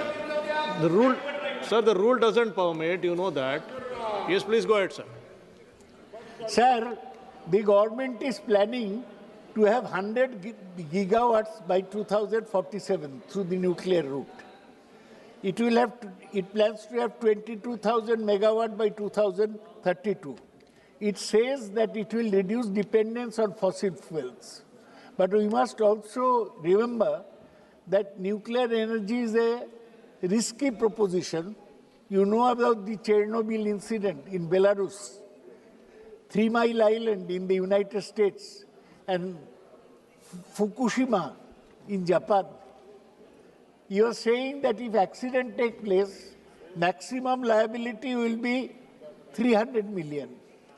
I say that this should be increased to 500 million. Why? It should be such a small cap. Liability should be full. Sir, we have shortage both of nuclear raw materials. As you know, all these reactors are fission reactors, splitting the atom. We haven't developed the technology to have fusion reactors, where you combine 2 atoms into 1. So, these fission reactors have this problem, chance of accident. One should be careful about that. Sir, they say that this is to achieve low carbonization, 0 carbon emission by 2070. But if in the process this accident takes place, the whole purpose will be defeated. Sir, new boards have been taken up. Atomic Energy Regulatory Board, Atomic Energy Redressal Advisory Council, Nuclear Damage Claims Commission. It's all right to have such regulatory bodies. But basically, if you bring in the private sector and foreign investment, there will be a basic problem in the whole nuclear. We don't have enough nuclear raw material. We have some uranium mines in this country, but you know, sir, uranium has to be put into a centrifuge so that it becomes plutonium. And latest nuclear. Yes? Conclude kar do? Sir, former Chief Minister. No, sorry, you came up to plutonium, you want to go to thorium, please go ahead. Yeah. It has to be put in a centrifuge. We are short of nuclear fuel. Now you are allowing import of nuclear fuel, import of equipment, and you are also allowing private parties to build nuclear reactors. So the whole thing should be considered afresh. The minister should send this bill to without hurrying. He should not make haste or hurry. He should consider, send it to a select committee. Let us consider all these aspects and then we can decide. That's why, sir, I oppose this bill and propose it be referred to a select committee. Thank you. Thank you, sir. Mananiya Shri Arun Nehru ji. Physics ka professor. Thank you, Speaker, sir. And thanks for the opportunity to present my views on the sustainable harnessing and advancement of nuclear energy for transforming India, which the short form is Shanti. And I think this is an oxymoron, sir. Nuclear energy has nothing to do with Shanti. You know, the powers that you deal with are extremely dangerous. So I think this is an oxymoron. Sir, the first thing that I want to start with is motivation, sir. Now, irrespective of being from wherever politics we are, the motivation is simple, is very different for private enterprise, and it's completely different for public enterprise, sir.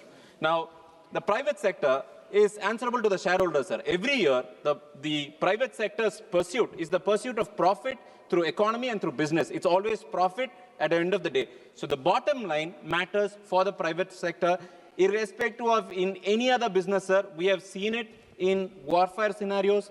We have seen it in where humans have gone to inhuman ways to seek profit. So private enterprise in this particular scenario, it's still pursuit of profit, where public sector has a different motivation, sir. Public sector, it's state obligation. It's the obligation of the state. It's the prestige of the state to preserve and nurture and to showcase to the world that we're actually better off. And we have. In fact, in the last so many years, the atomic establishment in the country has been one of the finest in the country, and we have showcased ourselves to be a safe, responsible nuclear power. And now, one of the things is it's the commitment of the sovereign. So we take so much care, irrespective of the politics, to ensure that our image through the nuclear deterrence is actually shown to be a world, to be a responsible power. Now, I will also want to tabulate the difference between a private enterprise and public enterprise across various industries, sir, and the outcomes that has happened because of a policy change allowing private enterprise to come in. I'm not against private enterprise, sir, but I want to point out to House in certain sensitive segments where the pursuit of profit has actually caused harm rather than, productivity in this country. You take energy, sir. Now, energy, there are a number of incidences where tragedies have happened. But let me stick to economics of the energy now. In the last 10 years, the cost of electricity that is being consumed by the consumers has actually increased by 25%, sir. When there's more private enterprise commissioning plants, which is a good thing, but the outcome of it is you have cost increase by 25%. On the public enterprise, we have superb enterprises like the NTPC, CIL, and GAIL, thanks to the stalwarts of liberalization who actually gave these products to us. Second, finance. In the industry of finance, private sector has come up with innovation in finance in a number of ways. There have been so many good things, but I also want to point out that corporate write-offs in the last 10 years is increased by so many times, sir. I'm not trying to say that it is wrong, it's right, but an outcome of a policy which is allowing private players to pursue profit is actually corporate write-offs, where on the other side, we have companies, we have institutions, I would say institutions, public institutions, not even companies, like SBI and LSE, pursuing the public thing. The last thing that I want to, two more things, sir, is food and agriculture. You see, one of the outcomes of the private enterprise coming in is the shortage of fertilizer. I mean, it is because of so many other reasons, but one of the reasons is because the private has a very large share of fertilizer production in this country, and that is one of the consequences of having a shortfall in the last season of shortage of fertilizer. On the other hand, we have TN's horticulture mission, which is actually have policies to enable the largest per capita production of vegetables in the country, sir. The last point we have, in this case itself, nuclear, you have Fukushima and you had Chernobyl happen. which again is Fukushima is again a private enterprise, sir. Japan, a country with much higher technical capabilities because of their history, has actually shut nuclear production for a long period of time. So I want the House to note that even with technical expertise, this has to handle with utmost caution. And now we have on the other side, public enterprise of Kalpakkam, sir. Kalpakkam Nuclear Energy, where fast breeder reactors technology have been pursued, and it's still safe, and no incidences have been reported in the Kalpakkam, sir. Now, a very important point is the risk profile, right?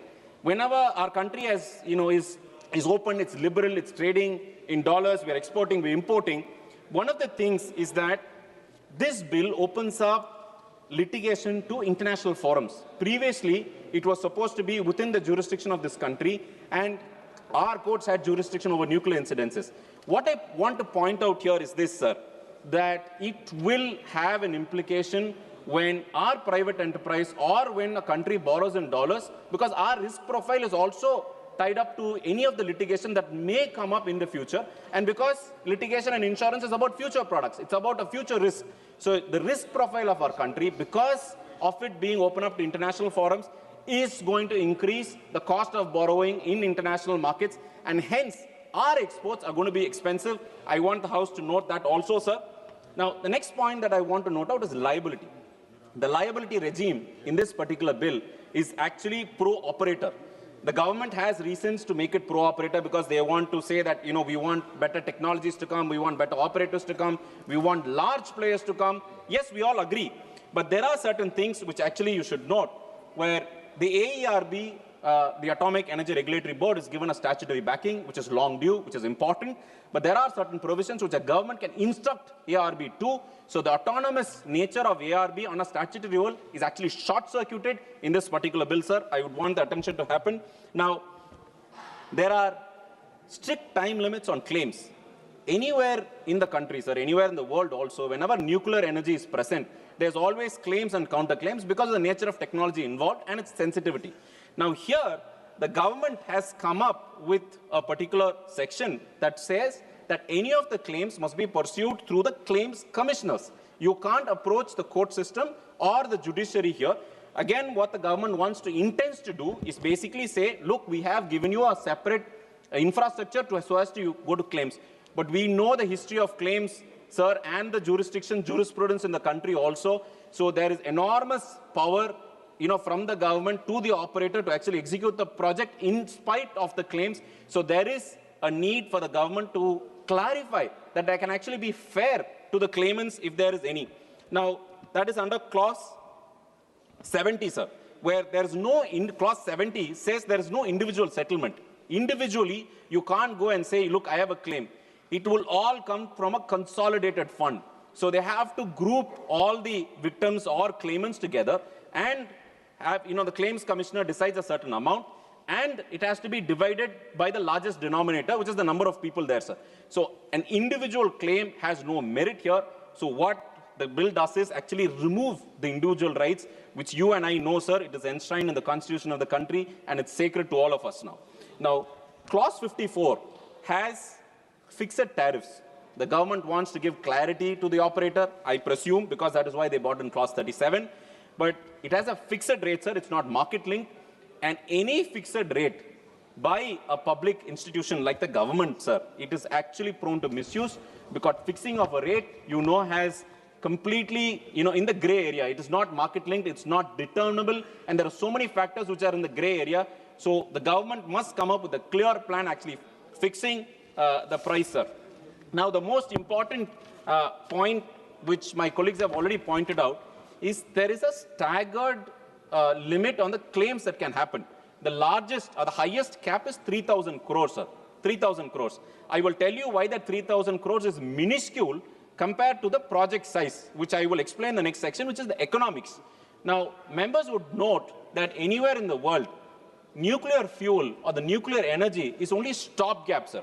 I mean, the Honorable Minister, when he started, he said that the wind energy and the solar energy had a lot of fluctuations because of the nature of the, the technology involved and the grid system. And he said nuclear energy will be a stopgap measure. So I would thank the minister actually reminding the House that nuclear energy is a stopgap. and I will explain the mechanics or the economics to understand why stopgap and the economy doesn't match. Now, the cost of nuclear versus different energies, sir. Any project has tangible cost and intangible cost. Tangible cost is something that you can measure. Intangible costs are those costs which is especially environmental factors, which comes through environmental clearance and the green tribunals that have been set up. Now, cost of production, capital expenditure. When you want to establish a nuclear power station or a nuclear project, cost per megawatt is 30 crores, sir. 30 crores per megawatt. Coal is approximately 12 crores, sir. You can still do it lower, but 12 crores is, taking the latest technology in place, making sure clean fuel is available. So it's clean energy is available. So it's 12 crores, sir. Solar is 4.5 crore per megawatt. So this is the current, even in Indian conditions, because foreigners, it's still very expensive because of the statutory norms and safety norms. Now, if you take the levelized cost of electricity, putting all the numbers together, I'm not great at mathematics, sir, but if you ask me, give me one number, what is the cost of per unit of electricity? Now, the localized cost of electricity, LCOE is called, is rupees 5 per megawatt when it comes to a nuclear station above 100 megawatts. Sir. You need that minimum scale because it doesn't come up with the investment if it's 1 megawatt or 2 megawatt. Now, for coal, it's 5.5 today in India's term. And for solar, it's 3 megawatt. Now, coming back to the stopgap, what the Honorable Minister had pointed out, sir. Now, this project of 30 crore per megawatt, a stopgap, is like a UPS in your home, right? You would spend 10 lakhs, 20 lakhs for your home, but the UPS will be less than 50,000 for the initiative that it provides, which is a stopgap, which is ensure that there is uninterrupted power supply, but on a larger scale through nuclear source. Now, when you take this stopgap measure, the cost of each of the project, that to link to the dollar, because all of your technologies and the fuel come from dollar, not rupees, you are actually exporting or exposing the risk of the country to multitude of factors other than just cost of production, sir, which is actually intangible. We still don't know the intangible cost because advanced powers, where they have a matured nuclear industry, still haven't figured out the intangible cost, and you still have, so many litigations in the, Western Hemisphere on nuclear energy. Now, because of this exposure to the dollar, sir, you have to tap the international markets. The domestic markets cannot fund the size and scope of this particular project, and suppliers of technology will also want a stopgap because they will tap the dollar. Now, 1% increase in the interest rate, if from the borrower, impacts the cost of electricity production by 0.40 paise per kilowatt hour, sir. And you can multiply it by the thousands of the megawatt the government wants to bring in, it will actually make the project not feasible, sir. A 10% increase, which is about 5 rupees, and a 40 paise increase is a 10% increase, sir. Would you think the consumers or the government or the private industry? I don't think it's going to be liable, sir. The last point that I want to explain to the members of the House is safety. Now, the power of plutonium-239, there are a number of fuels, sir, but an isotope, which is a variation of the nuclear fuel, plutonium-239, which is actually used by India in the fast breeder reactors in the country. We have got very good expertise, has been the fuel, sir. Now, safety-wise, a lot of members don't know that there's something called the half-life period of this material, sir. And half-life period is the amount of time required for the energy to be reduced into half. So if you produce 1 kilowatt, if 1 gram of fuel produces 1 megawatt of power, that 1 gram to reduce to 500 kilowatts, sir, takes 24,100 years, sir. 24,000 years, sir. We are not even, forget 5 years, 10 years, 24,000 years, sir. One small incident that on this, of course, the government is pursuing on the safety also. One small error is an error of 24,000 years, sir. It is epochs. So also, I'm finishing, sir. Last point, the geological storage of spent fuel in this country. We have still got geological storage, sir. Geological storage is the storage where you keep this fuel. Spent fuel, which can't be given outside, is approximately 10,000 years, sir. Forget about the policy continuity on 50 years, 100 years. 10,000 years, are you going to have a policy continuity? There are a number of risks, sir. I'm finishing last point, sir. The number of risks in this bill where the government's intention is to bring up innovation, bring up energy production. I think the government is at risk in terms of safety, in terms of statutory routes, and in terms of getting our engineers to actually come up to date. So I request the government to take note that there is a lot of risks which is opening our country into foreign, risks. So I request the government to revisit or revise to JPC. Thank you for the opportunity, sir. Honorable members, Lok Kumar Sumanji.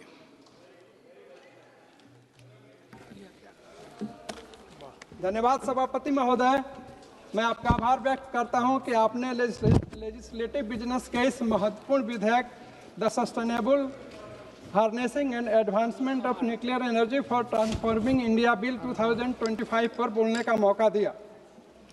यह bill देश के परमाणु ऊर्जा को नियंत्रित और sustainable उपयोग की दिशा में एक महत्वपूर्ण प्रगति की पहल है।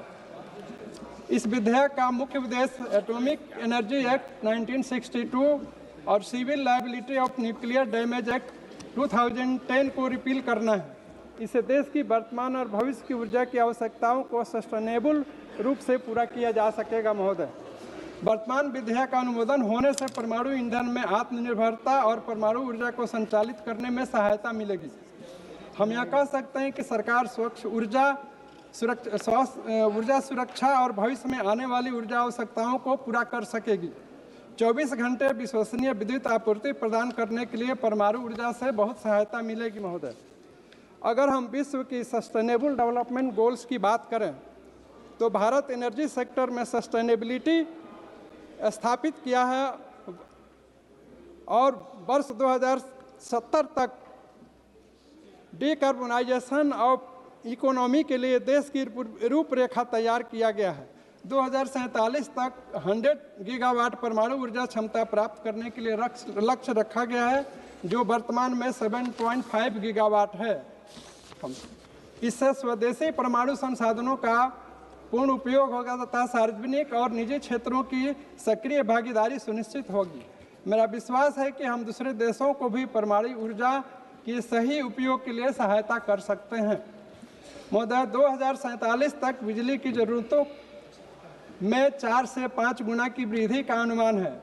हालांकि नवीनीकरणीय ऊर्जा स्रोतों का विस्तार हो रहा है, लेकिन वे अकेले बेस लोड डिमांड पूरा नहीं कर सकते। अतः यह आवश्यक है कि परमाणु ऊर्जा को मुख्य साधन बनाया जाए। इसलिए 100 गीगावाट एटॉमिक एनर्जी के लक्ष्य को प्राप्त करने के लिए हमें प्रति वर्ष 4 गीगावाट उत्पादन करना होगा। महोदय, मैं यह बताना चाहूँगा कि NPCIL अपनी सहायक कंपनियों के साथ मिलकर घरेलू एवं अंतर्राष्ट्रीय साझेदारी का लगभग 100 गीगावाट का लक्ष्य को लगभग आधा हिस्सा हासिल करने का लक्ष्य रखती है। NTPC के संयुक्त उद्यमी अश्विनी माही बसवाड़ा में 700 क्षमता वाले 4 PHWR के निर्माण का बीड़ा उठाया है।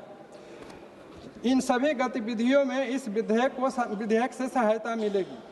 महोदय, जैसा कि हम सभी जानते हैं, डॉक्टर होमी भाभा के द्वारा परमाणु ऊर्जा की शुरुआत की गई। कई आशंकाओं के कारण देश के परमाणु विस्तार में प्रतिबंध भी लगा, लेकिन मजबूत सरकार ने सारी चुनौतियों को सामना किया। महोदय, आज हमारे माननीय प्रधानमंत्री श्री नरेंद्र मोदी जी और हमारे बिहार के माननीय मुख्यमंत्री श्री नीतीश कुमार जी के मजबूत नेतृत्व में सरकार परमाणु ऊर्जा क्षेत्र में अनेकों उपलब्धियां हासिल करने की दिशा में आगे बढ़ रही है। 2 दशकों में 10 नए न्यूक्लियर रिएक्टर्स का काम प्रगति पर है, जिससे न्यूक्लियर पावर जनरेशन 10 गुना बढ़ जाएगा। महोदय, वर्तमान विधेयक के चैप्टर 2 में grant of licence and safety authorisation की बात की गई है। सेक्शन 3 के सब सेक्शन 1 to 5 में सेफ्टी आदि की बात की गई है। मेरा यह सुझाव है कि यह फ्यूल को सेफ्टी स्टोर करने के लिए राज्य सरकार की भी सहायता लेनी चाहिए। न्यूक्लियर फैसिलिटी के लिए अधिकतम वाटर यूज होगा, इसके लिए भी सस्टेनेबिलिटी को ध्यान में रखते हुए स्टेट गवर्नमेंट से ओब्लिगेटरी सलाह मशविरा किया जा सकता है। महोदय, इस चैप्टर 2 का सेक्शन 4 रेडियो एक्टिव सब्सटेंस की रेगुलेशन और रेडिएशन जनरेटिंग इक्विपमेंट की भी बात करता है। इसमें कहा गया है कि सेफ्टी ऑथराइजेशन बोर्ड से लेनी है। इसमें मेरा अनुरोध है कि लाइसेंस इशू करने की प्रक्रिया उच्च कोटि की होनी चाहिए। रेडियोलॉजिकल इमरजेंसी पड़ने पर तत्काल केंद्र सरकार एवं राज्य सरकार से मदद मिलनी चाहिए। स्टोरेज वाली जगह सुरक्षित एवं हार्मलेस होनी चाहिए। महोदय, सेक्शन 6 में एप्लीकेशन ऑफ लाइसेंस और सेक्शन 7 में लाइसेंस, ग्रांट और सुरक्षा की बात की गई है। इसमें मेरा यह कहना है कि रेडियो एक्टिव वेस्ट मैनेजमेंट, जो कि एक महत्वपूर्ण पहलू है और हेल्थ से डायरेक्टली रिलेटेड है, इसके मैनेजमेंट पर विशेष ध्यान का प्रस्ताव रखना जरूरी है।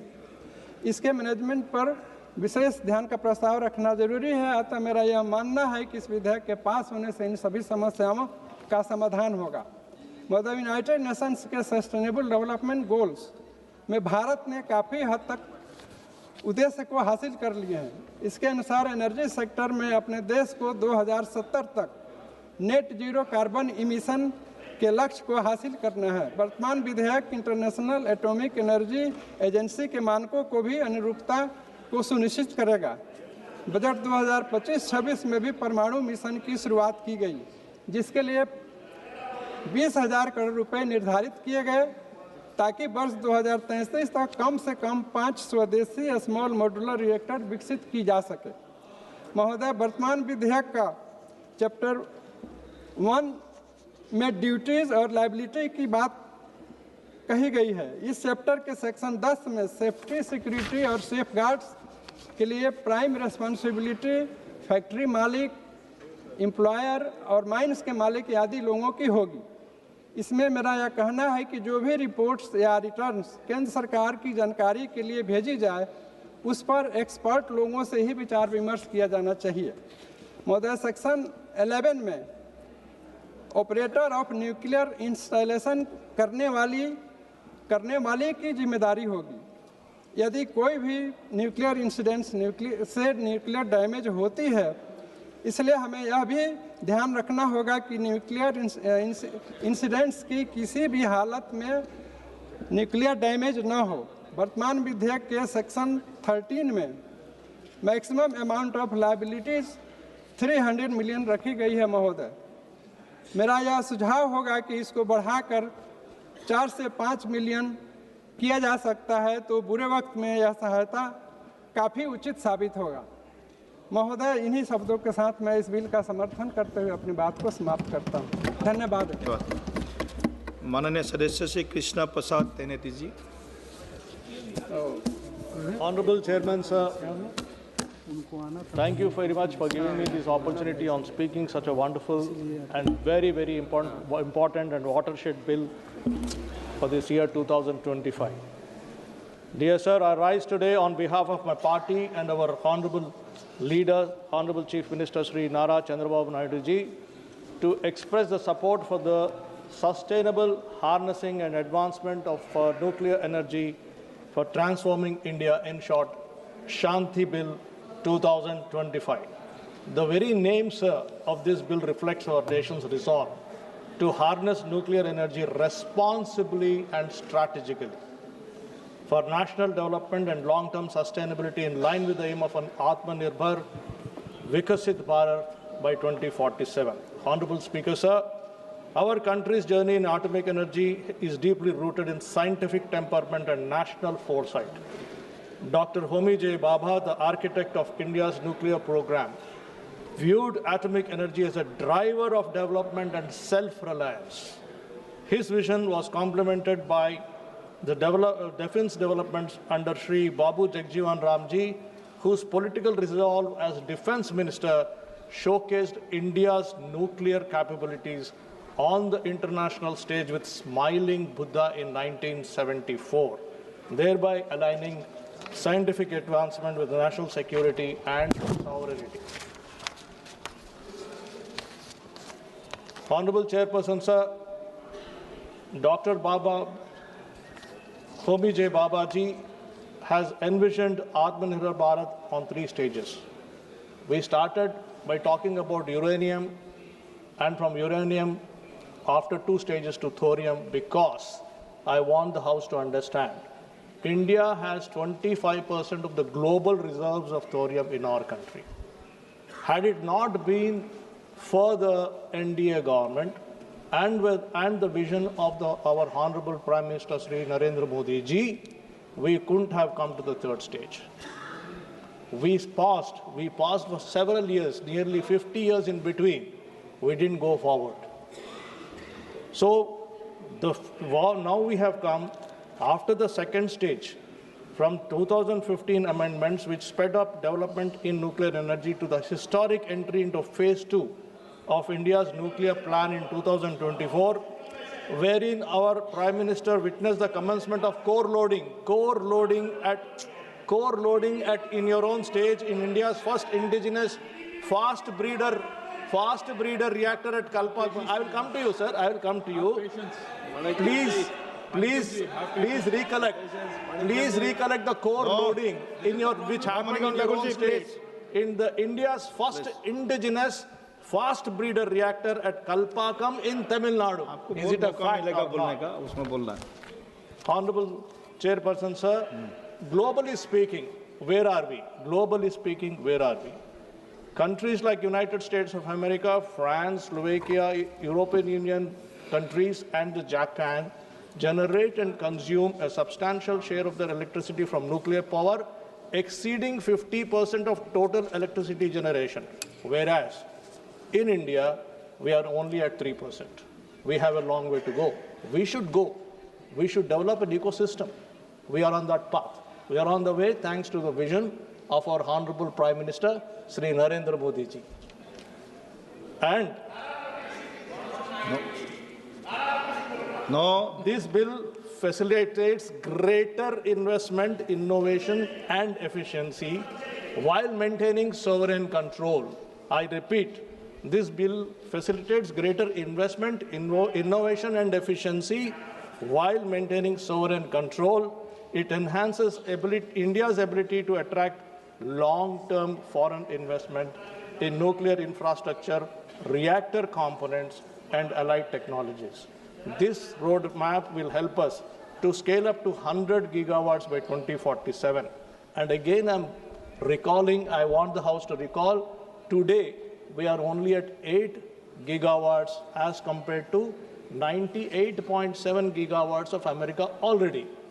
Now, there was a question raised, my friend has gone out, Mr. Manish Tiwari ji, about the foreign investment or the private sector role, and also about the accountability with respect to the supplier versus operator.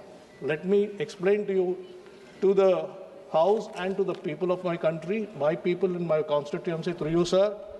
If you look at in America, the private sector companies, Constellation Energy, their nuclear capacity is 10.7 gigawatts in the private sector.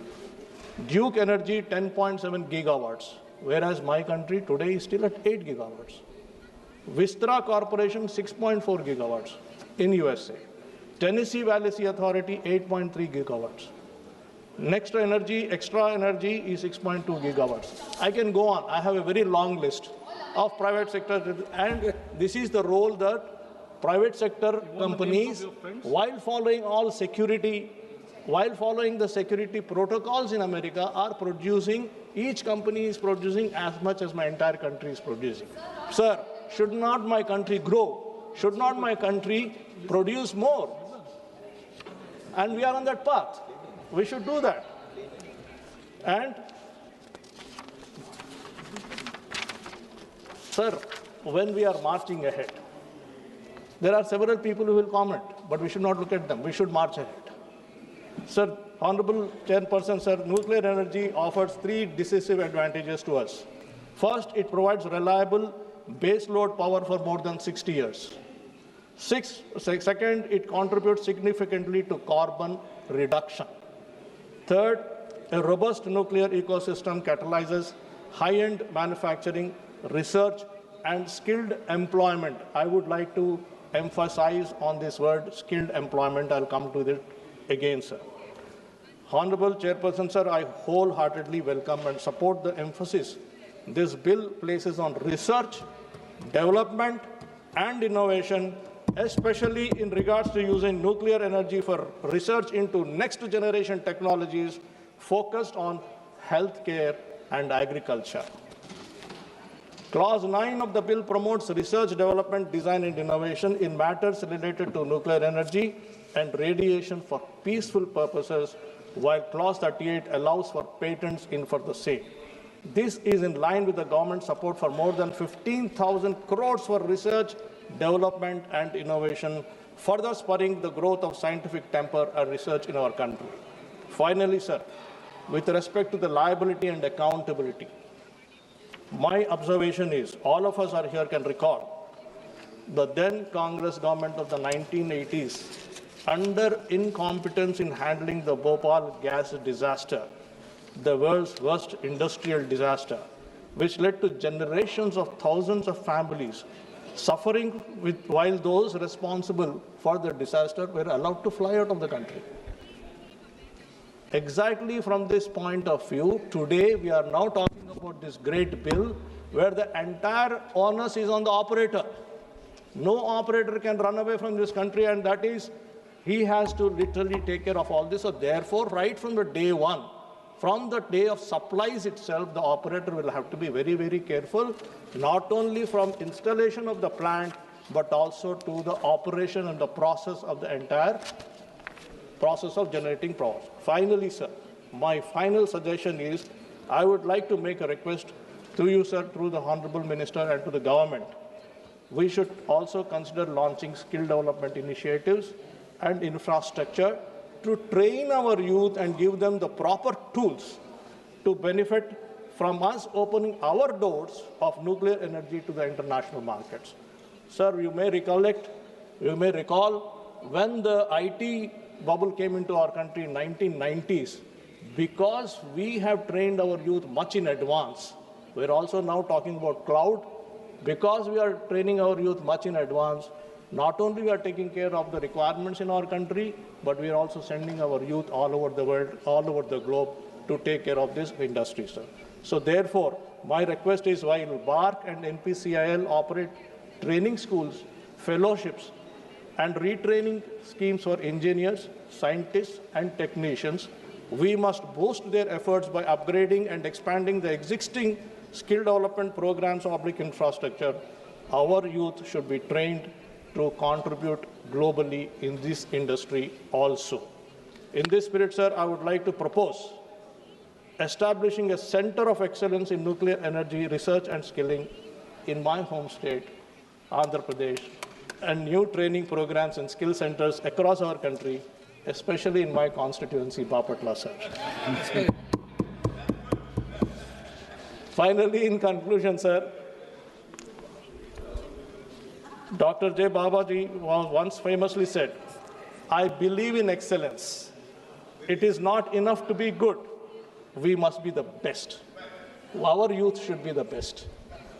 Inspired by this spirit and encouraged by our NDA government's strong track record under the leadership of our Honorable Prime Minister Shri Narendra Modi ji over the last decade, I stand in support of this bill and our vision for Atmanirbhar Vikasit Bharat and Swarnandhra Pradesh. Thank you so much, sir. Thank you, Honorable Member. Mananiya Sadasya Srimati Supriya Sule ji. Thank you, sir, for giving me the opportunity to speak on the sustainable harnessing and advancement of nuclear energy of transforming India bill, sir. Sir, I would like to quote Dr. Homi Babaji. No power is costlier than no power. So I appreciate the efforts of the Honorable Minister to bring in this bill today, because I think we all need to evolve with time, change with time. Policies have to change with time. But I'm not sure whether the approach of this bill is what we expected from this government. Well, like my learned friend Manish Tiwari ji said, I would like today, when we are talking about nuclear energy, the forefathers who have really contributed in the last 7-8 decades of India's growth story, starting from Pandit Jawaharlal Nehru ji, who actually sowed the seed of this new India that we all live in today. Dr. Homi Bhabha, Vikram Sarabhai, Dr. Manmohan Singh ji, and I wish my learned friend Krishna Teni ji, in his speech, he talked about the thorium changes that he wants.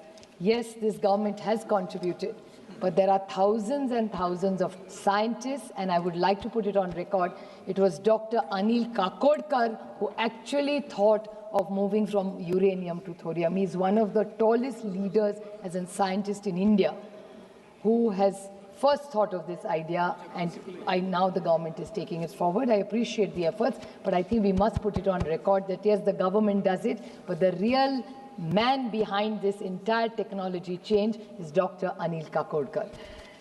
Sir, and now something else that India should be very proud of, and I'd like to put it on record, that recently in October, Professor Sunil Gupta was elected the President of International Union of Pure and Applied Physics during the 33rd Assembly held in China for a three-year term, where this was the only job in the last 70 years which Dr. Homi Baba got it, and this is the first time that we should all be proud that Professor Sunil Gupta, a proud Indian today, leads the global change in this nuclear power. So it's something very big for India, I think. In the Atomic Energy Act 1962 and the Civil Liability Nuclear Damage Act 2020, the amendment that has been proposed by this government.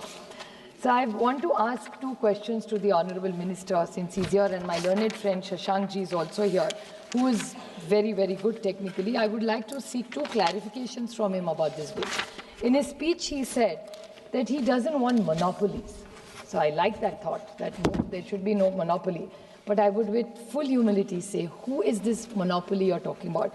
It's the nuclear power, the NPCLI, which is the Nuclear Power Corporation of India, who had a monopoly, which is one of our PSUs, which has always been in profit.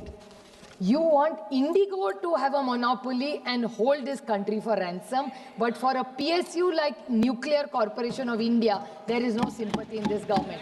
The government must clarify when your lead speaker says that, oh, we don't want monopolies. So when it's private, I'm not against privatization at all. Let me put it on the record. We are a very modern party. Mr. Pawar has always talked about liberalization. So let me put it on record, but please do not hold up PSUs who have built this nation and say they are monopolies. They are not the monopolies. It's the oligarchs who are the monopolies, not the government of India in the last 70 years who's been a monopoly.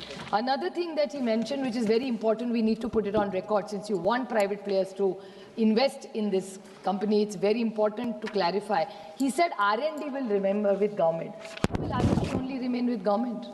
That needs to be clarified, because it came from the Treasury bench that R&D will remain. So I seek a clarification from the Honourable Minister that it's very important that when a Treasury bench says that it will remain, it's very, very alarming to hear that. The other few issues which need to know that NPCIL, the Nuclear Power Corporation of India, has done outstanding work in this country. They started the fleet mode. We've had amazing reactors that this government has built over the last 7 decades. So every government has contributed to this growth story of nuclear power. But I would like to ask, what is the future that the government plans? Because Dr. Kakodkar proposed uranium to thorium. Mr. From Chandra Babuji's party, he was talking about uranium to thorium. I appreciate what you said, sir. But what is the plan this government has specifically made? Because this whole fuel price, why are we looking for this energy mix to bring the cost down? Now, we have a lot of thorium in this country.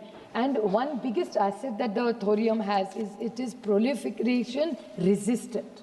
So if it is resistant, then are we going to promote it is a clarification, because all the people who you want to invest, we need to know, because he was talking about only American corporations when he was taking names.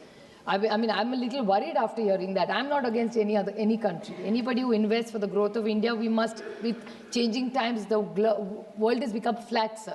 So I would like to say that all those American corporations' names were quoted. So I'm little scared and worried that Professor Roy said maybe Indians are going to benefit, but after hearing an ally speech was only Americans benefited. I don't mind as long as Indians are benefited, but I hope India benefits. We don't mind foreign companies benefiting, but we must be very clear about that. So another case is, I would like to highlight, sir, 2-3 very small points.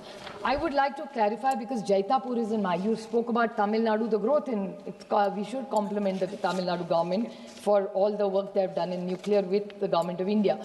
But Jaitapur is a project which came in my state, sir. Jaitapur is a project which, Jaitapur nuclear power project, which still, you have also been in power, we've started it. But in the last 11 years, somehow this government has not been able to take it forward. So when you're looking at growth story, what about Jaitapur and how are you going to do it? So talking about office, I would like to give one small point, since I will just make two very short, I won't repeat any other points. Sir, when you talked about the right to recourse, about suppliers' accountability, I would like to say the supplier liability I'm not, the supplier is as guilty if there is a crisis. It cannot be a supplier immunity. And I would like to quote Sushma ji and Arun ji. With great respect, I would like to quote Arun ji's statement. Well, he had also said the same thing, so I want to remind this government about what Sushma ji and Arun ji said. It was in 2010. He was the LOP in Rajya Sabha, and Arun ji had said that in the Supplier Immunity Act, he fought to remove the word and to ensure suppliers cannot escape the law. Okay. My point is the supplier has to be liable, so it is supplier liability. There cannot be supplier immunity. So much material goes into this. So please don't do it for us, but at least do it for what this party stands for, because your tallest leaders have been Sushma ji and Arun ji, who have actually brought you to power. So please don't pack that. One last two small points are this capping of financial liability of operators. How can you put a cap of 3,000? It is 3,000 crores, sir. It's a request to you, because I don't want anything to happen, but if anything happens, how will you cap it at 3,000 crores? I think that's how will you calculate it at 3,000 crores? How have you come to this magic number is my question to the Honorable Minister. Talking about the autonomy of the regulator has to be very, very strong. You are bringing in safety measures. And please, I will talk about two very small points which nobody else has made, sir, just very small. Now, decommissioning liability. These are very two small points nobody else has said, sir. Decommissioning of liabilities. I hope every investor comes and does well in this country. But if we ever have to decommission a plant, sir, what is the safety that you have put into this bill? Because if a private player comes, when NPCIL does decommissioning, they do an extraordinarily good job. What is the guarantee that a private player will be as careful? Because the toxic cleanup is very, very critical. And sir, in RTI, last 30 seconds, sir, in RTI, concerns regarding transparency in the bill, clause 39, does not allow RTI questions in this bill partially. I understand. If it is of national security, please don't reply to us. But if there are private players, where is the question of national security? So this RTI point, sir, we have a right to information. You say that it's a transparent and open government. So what is there to hide in this government? आप जवाब दे सकते हैं ना, खोल के जवाब दीजिए, आपका छुपाने के लिए कुछ नहीं. So I request this government that whatever you are bringing in, please, I consider it's a very important bill. I understand it's in the larger interest of India. I recommend that please send it to the JPC. Let's deliberate more, think about it, and bring in a strong bill in a time-bound manner. Thank you. Thank you very much. Arvind Sawanji.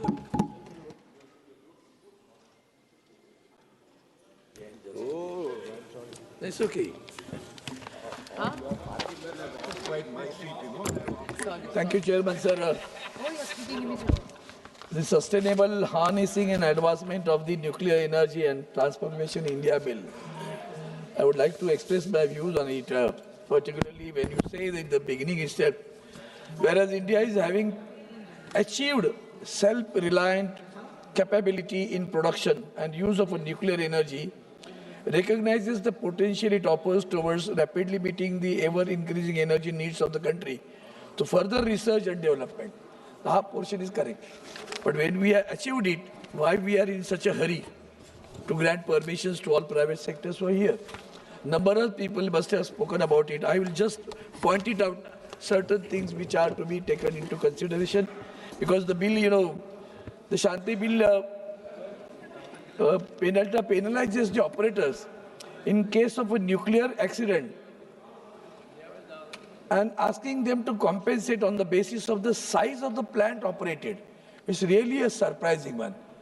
How can you relate the size of the operation with the damage? Exactly. That is really, we have experienced what has happened in Bhopal. Union Carbide, how they escaped from all those things.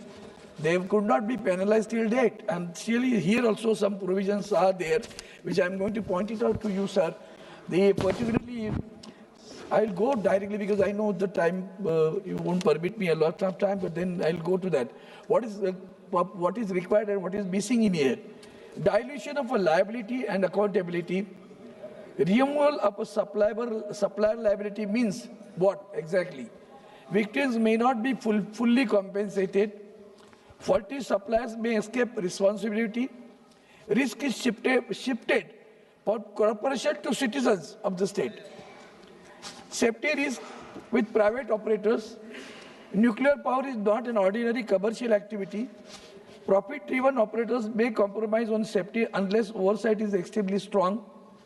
Low compensation ceiling. Then the regularity independence question. Is the nuclear regulator truly independent from operators and the government? Without autonomy, safety enforcement may weaken. Public consent and federal concern. Sir, we are facing in Maharashtra, Jaitapur, you know it. The concern of the public, the consent of the public is opposing it, and still we are forcing them. And that is what we need is that the fisherman community is really having, I mean, they are having a fear about it. What is about the tomorrow? What is about the fate of their life? If the water which enters into the sea has a very high temperature, and then naturally the temperature of the water is going to increase. And if the temperature of the water increases, it is going to reflect on the production of the fish over there, and it is going to reflect on the earnings of the fishermen over there on the coastal line. And that is what a very serious issue, and that is the reason they were opposing it consistently, and therefore public hearings should be given a nuclear waste is another issue, serious issue. Sir, it has observed, nowadays we are talking about the even electrical vehicles. Nobody thinks about the battery. The battery is not perishable, sir. Who's going to do that? That battery is going to create a problem. We cannot perish the battery, and nobody is having a concern. When I was industry minister, I brought it to the notice of the people. Okay, for a pollution-free, we want that the battery-driven vehicles are required, but at the same time, who is going to do that? What is the waste of the battery? Nobody has thought it till day, sir. That is what is very concern over here, and therefore, how does the government ensure that the private operators have maintained the same safety culture as public sector units? The public sector, you see, we are doing a construction at Vadwan port, and the Tarapur reactors are very close to the Vadwan port. Have you ever thought of its safety? A drone can come from the Vadwan Bandar and watch the Tarapur entire reactors over there. So the radiation issue is going to be very serious in that case if the damage takes place, and the compensation of the damage should not be related to this. And finally, sir, two major points which I have come across, a rather surprising one. This is the point, sir. The Clause 81 bill provides for exclusion of jurisdiction of civil courts. It provides that the civil court shall have a jurisdiction to entertain any suit or proceeding in respect of which the central government provides that no civil court shall have jurisdiction to enter any suit or proceeding in respect of which the central government, the board, the Nuclear Damage Claims Commission or Claims Commissioner is empowered to adjudicate. Under the bill, it further provides that no injunction shall be granted by any court or other authority in respect of any action taken or to be taken in pursuance of any power conferred by or under the bill. Oh my goodness, it is like the Commissioner of the Election Commission. He is being given freedom. He will not be questioned his authority. This is what we are providing here also. 81, 82 again. The bill provides for protection of action taken in good faith. What do you mean by good faith? Who is going to question that good faith? It's a good faith. I have taken action against the good faith. It provides that no suit, prosecution or other legal proceeding shall be against the central government or the board or the council or any person acting on behalf for anything which is in good faith done or intended to be done under the bill or the rules and regulation measures thereunder. Both these provisions are very serious, sir. And I am really, that's the reason I think my colleague Supriya ji has also said that why not send the bill to the JPC? Now I to demand that it needs an elaborate discussion in detail. Elaborate discussion is required, and therefore it should be sent to the, otherwise, see, I know that the privatization is very, very loving issue. Very, very concerned issue, because there are industrialists who are very close to it, and you feel that once the freedom is given, they'll go on producing the electricity power for the country. This is not so. But the concern is, I have expressed my concern, and therefore I once again demand that the bill should be sent to the JPC. One can discuss this elaborately, and let us bring a unanimous bill for the country. Thank you so much, sir. Very good. Dr. Shashi Tharoor. Dr. Shashi Tharoor. Thank you very much, Mr. Chairman. We stand here today at a critical juncture in our nation's history. This Shanti bill is before this House has the government speaking grandly of harnessing the immense energy released by splitting the atom. Yet it seems to have failed to expend even a fraction of that energy in drafting a bill that is coherent, rigorous, and not full of loopholes. This is full of loopholes. Where the late Pandit Nehruji had laid the foundations for our nuclear program, and Dr. Manmohan Singh ji carried the Indo-US nuclear deal of 2008 across the last mile and lifted India out of isolation into an era of strategic confidence in nuclear power, this bill now confronts us with a disappointing reversal as a vision that once expanded horizons gives way to ambiguity, deepens uncertainty as to whether and where India's nuclear power framework is really headed. I have high regard for the Honourable Minister who is here today, but there are serious errors and omissions that other speakers have already pointed out. We have mastered nuclear fusion and fission, but not apparently legislative precision. The Shanti Bill is a milestone, Mr. Minister, but for the wrong reasons. It is written with exceptions, heavy on discretion, and largely indifferent to public welfare. I am not sure, Mr. Chairman, whether it is a nuclear bill or an unclear bill. Now, before I outline my concerns, I must candidly state that the bill in its current form contains such fundamental structural flaws, as colleagues have pointed out, that it requires comprehensive reworking rather than cosmetic amendments. Ideally, it should have been referred to a committee, a standing committee or a joint parliamentary committee for further consideration. But if we are going to discuss it today, sir, let me enumerate my critical concerns. The very preamble of the bill, which I have here, characterizes nuclear energy as a, quote, clean and abundant source for electricity and hydrogen production. No quarrel there, and I'm not against nuclear energy myself. But this language is dangerously misleading because it completely neglects the serious, massive and irreversible risks from radioactive leaks, long-lived nuclear waste that remains hazardous for millennia, and, of course, the potential for catastrophic accidents. Moreover, India's usable uranium reserves are finite.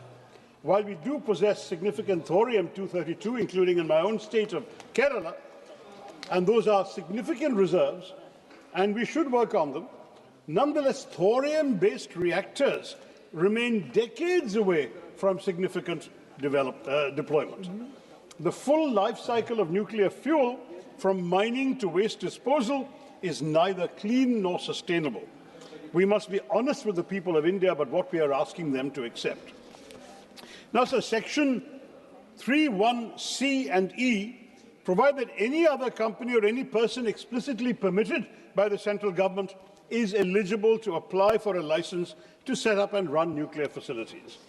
This effectively amounts to a blanket opening up of the entire nuclear energy sector, from mining to waste management, and this will open it up to a wide range of private actors with indeterminable and indeterminate qualifications. More troubling still, the bill allows for a single composite license for multiple activities across the nuclear fuel cycle. This means one entity could control mining, fuel fabrication, reactor operation, and waste handling. Such concentration of control in any single operator or corporate group heightens systemic risk exponentially rather than containing that risk. When profit becomes the primary motive across the entire chain, safety checks could be compromised at every stage.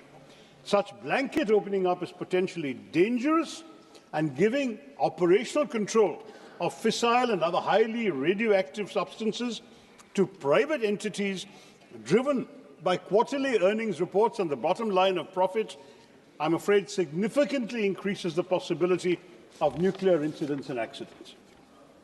The core of the liability reform caps total nuclear incident liability at 300 million special drawing rights, which is approximately today $460 million or 3,900 crores. Let this sink in, honourable members. This cap has not changed in 15 years, despite inflation, despite Fukushima, despite everything we've learned. For context, the Fukushima disaster cleanup costs have already exceeded $182 billion. Okay? That's several hundred times the cap proposed in this bill today in 2021. Chernobyl's total economic impact exceeded $700 billion. Yet we propose to cap liability at less than $500 million? This is grossly inadequate when measured against the potential long-term health, livelihood and environmental costs of any serious accident. This is not a safety net, Mr. Minister. It is a trapdoor through which victims could fall into decades of legal battles and inadequate compensation.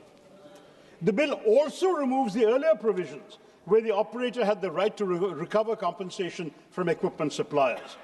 This means that even if an accident occurs due to faulty design, substandard parts, or negligent manufacturing by a supplier, that supplier walks away while Indian taxpayers have to bear the entire cost.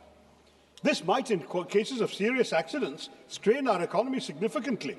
We are effectively subsidizing the risk for private international corporations while they retain all their profits. The state underwrites catastrophic risk, Mr. Chairman, while private operators maximize returns. What kind of law is this? Chapter 3, Section 14(1)(a) makes the central government liable where the liability exceeds the amount of liability of an operator. In effect, public funds, our money, taxpayers' money, will compensate for all the damages caused by private facilities. This provision does nothing but further dilute corporate accountability for systemic failures. And Section 42 overrides the Occupational Safety, Health and Working Conditions Code for nuclear facilities. So nuclear workers are removed from our country's general labour safety framework. Is this fair, Mr. Minister? The bill imposes a 3-year period for filing compensation applications, with extinction of the right to claim set for 10 years for property damage, 20 years for personal injury. Now, given the long latency periods of radiation-related diseases, cancers can appear 20, 30 years after exposure, and intergenerational genetic impacts, these limitation periods are, frankly, shamefully restrictive. They will exclude many genuine victims who develop serious health impacts only after years of exposure. Children exposed to radiation who develop leukemia at the age of 25 will find they have no legal recourse. This is not justice, Mr. Chairman. This is a statute of limitations designed to limit liability, not to compensate victims. इस bill के हर वादे के पीछे एक कीमत छुपी है, mister minister, और अक्सर ये कीमत वही चुकाता है जिसका फैसलों में कोई हिस्सा नहीं होता। पर उन वादों की कीमत तुम क्या जानो सरकार, यही मेरी चिंता है। Here perhaps is the most egregious provision of all. Negligence by an operator or person is recognized as a cognizable offence, but only a person duly authorized by the central government or the Atomic Energy Regulatory Board can file a complaint. Let me stress this, sir. This means that if a nuclear facility operator is criminally negligent, affected communities cannot file a complaint. Civil society organizations cannot file a complaint. Even state governments cannot directly initiate criminal proceedings against the operator. This effectively excludes those most affected from seeking justice and concentrates gatekeeping power with the very institutions that have failed in prior oversight. By limiting judicial recourse and routing both civil and criminal actions. No, sir, I'm barely halfway through. You have taken 10 minutes. No, sir, I have been given enough time. You give me 5 minutes more. And criminal actions through central authorities, the bill restricts victims' access to ordinary courts and their fundamental right to seek effective remedies. For an ultra-hazardous activity that can devastate entire regions, such procedural barriers perpetuate a culture of impunity. Then Chapter 4, sir, on the Atomic Energy Regulatory Board, essentially retains a regulator controlled by the central government. The same government aggressively promoting nuclear expansion and its agencies, rather than creating a truly independent, multi-stakeholder authority that will be insulated from political and corporate influence. Sir, I can go ideally into clause-by-clause detail, but since you've already told me my time is running out, let me just sum up very simply. The entire regulatory arrangement is an inside job with little or no room for Indian civil society or even meaningful parliamentary oversight. Instead of clearing the fog around nuclear regulation, this arrangement thickens the fog. So Chapter 6, Section 44, grants perhaps the most dangerous power in the entire bill, as it highlights the excessive executive discretion and exemptions of this bill. It allows the central government to exempt any plant from the requirements of license or liability if, quote, the risk involved is insignificant, unquote. The term insignificant risk is not defined anywhere. It's left entirely to the executive. This provision essentially negates the entire framework of the bill, sir. It creates a backdoor through which any facility can escape oversight if the government deems it convenient. Your point is sir, give me 3 minutes.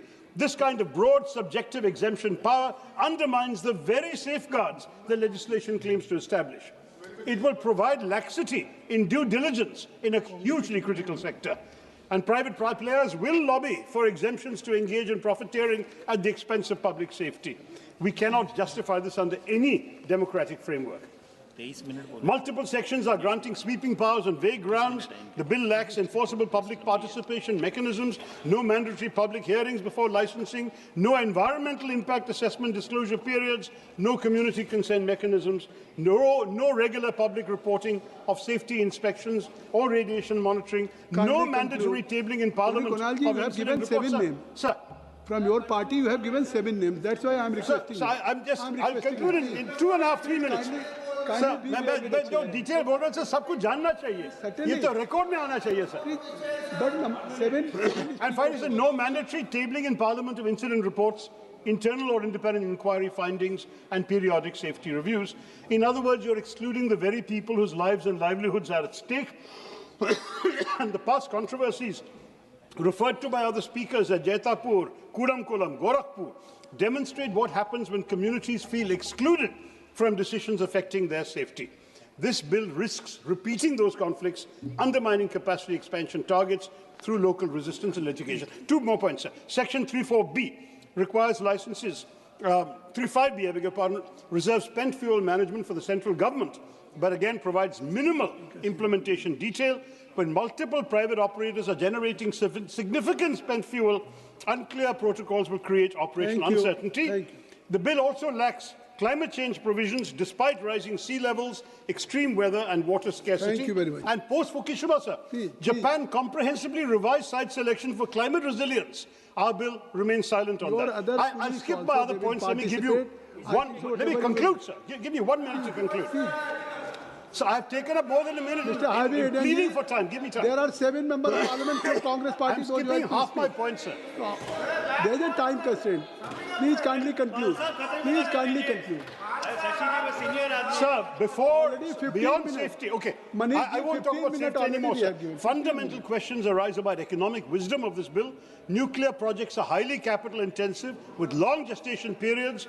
In an era of rapidly falling renewable costs, battery storage costs, we must ask, does 19.3 trillion rupees towards nuclear represent optimal allocation versus accelerated renewable deployment, grid modernization or energy sufficiency? The opportunity cost must be gone into, sir. The Shanti bill represents a dangerous leap into privatized nuclear. धन्यवाद सभापति महोदय मैं atomic energy bill 2025 शक्ति bill के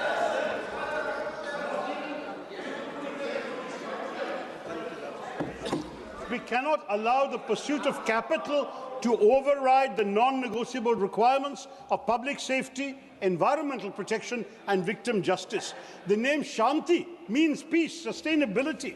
Let us ensure that this name is not a cruel irony in the aftermath of a preventable disaster. I think so. The promise of transforming India ought not to conflate the risk of scarring India. धन्यवाद सभापति महोदय atomic energy bill 2025 शक्ति bill का मैं स्वागत करता हूं, वंदन करता हूं, अभिनंदन करता हूं। ये ऐतिहासिक बिल है। माननीय मंत्री जी ने अपनी शुरुआत में ही कहा था, आने वाली पीढ़ी याद रखेगी मोदी जी को कि ये बिल वो लाए थे। 2047 के विकसित भारत का जो अभियान है, यह मील का पत्थर साबित होगा। मोदी जी के नेतृत्व में पिछले 11 वर्षों में परमाणु ऊर्जा में 70% की वृद्धि हुई है। न्यूक्लियर एनर्जी का उपयोग हमने जैसा पहले भी कहा है कि शांतिपूर्ण तरीके से प्रयोजन के लिए करते हैं तथा विकास के लिए करते हैं। अभी इस क्षेत्र में सिर्फ सरकारी पीयूसी हैं वही काम कर रही है। देश में तेजी से जिस प्रकार से विकास हो रहा है, उस मान से ऊर्जा की खपत को ध्यान में रखते हुए इसे प्राइवेट प्लेयर के लिए भी खोला जा रहा है। इस बिल में भारत की न्यूक्लियर एनर्जी को आत्मनिर्भर बनाने का बिल है और 2070 में जो नेट जीरो कार्बन उत्सर्जन की घोषणा हुई है, उस घोषणा में ये मील का पत्थर साबित होगा। माननीय सभापति महोदय, हम सभी जानते हैं कि वर्तमान में इससे 8.8 गीगावाट न्यूक्लियर एनर्जी का उत्पादन होना है और आने वाले 5 वर्ष में ये बढ़कर 23 गीगावाट होने जा रहा है। पर आने वाले विकसित भारत जो 2047 का विकसित भारत संकल्प है मोदी जी का, उसमें आवश्यकता है 100 गीगावाट एनर्जी की और इस लक्ष्य को पूरा करने के लिए मील का पत्थर रहेगा। अभी बिजली का उत्पादन प्रमुखता से कोयले से होता है और हमें मालूम है इसकी सीमाएं हैं कोयले की, और कोयले से कार्बन उत्सर्जन भी ज़्यादा होता है।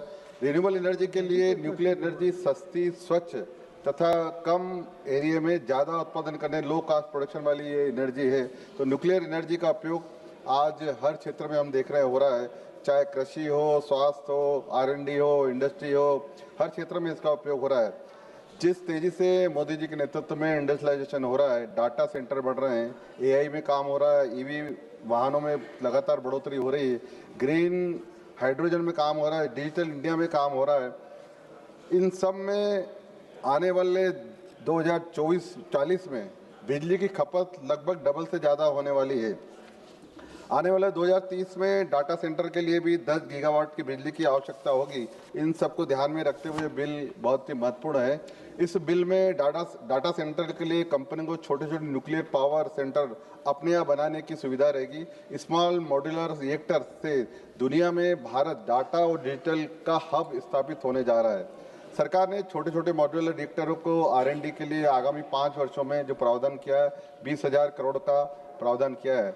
सभापति महोदय, इस बिल को तैयार कर, ये बिल ऐसे ही तैयार नहीं हुआ है। इस बिल को तैयार करने के लिए पूरी होलिस्टिक अप्रोच अपनाई गई है और इस बिल के लिए अलग अलग मंत्रालयों से कंसर्न भी किया गया है। इस बिल के लिए नीति आयोग, विधि न्याय मंत्रालय, विदेश मंत्रालय और इसके साथ साथ परमाणु ऊर्जा आयोग, विद्युत मंत्रालय तथा अन्य मंत्रालयों से सहमति के बाद ये बिल लाया गया है। इस बिल की लाइसेंस की प्रक्रिया भी पूरी स्पष्ट दी हुई है बिल में।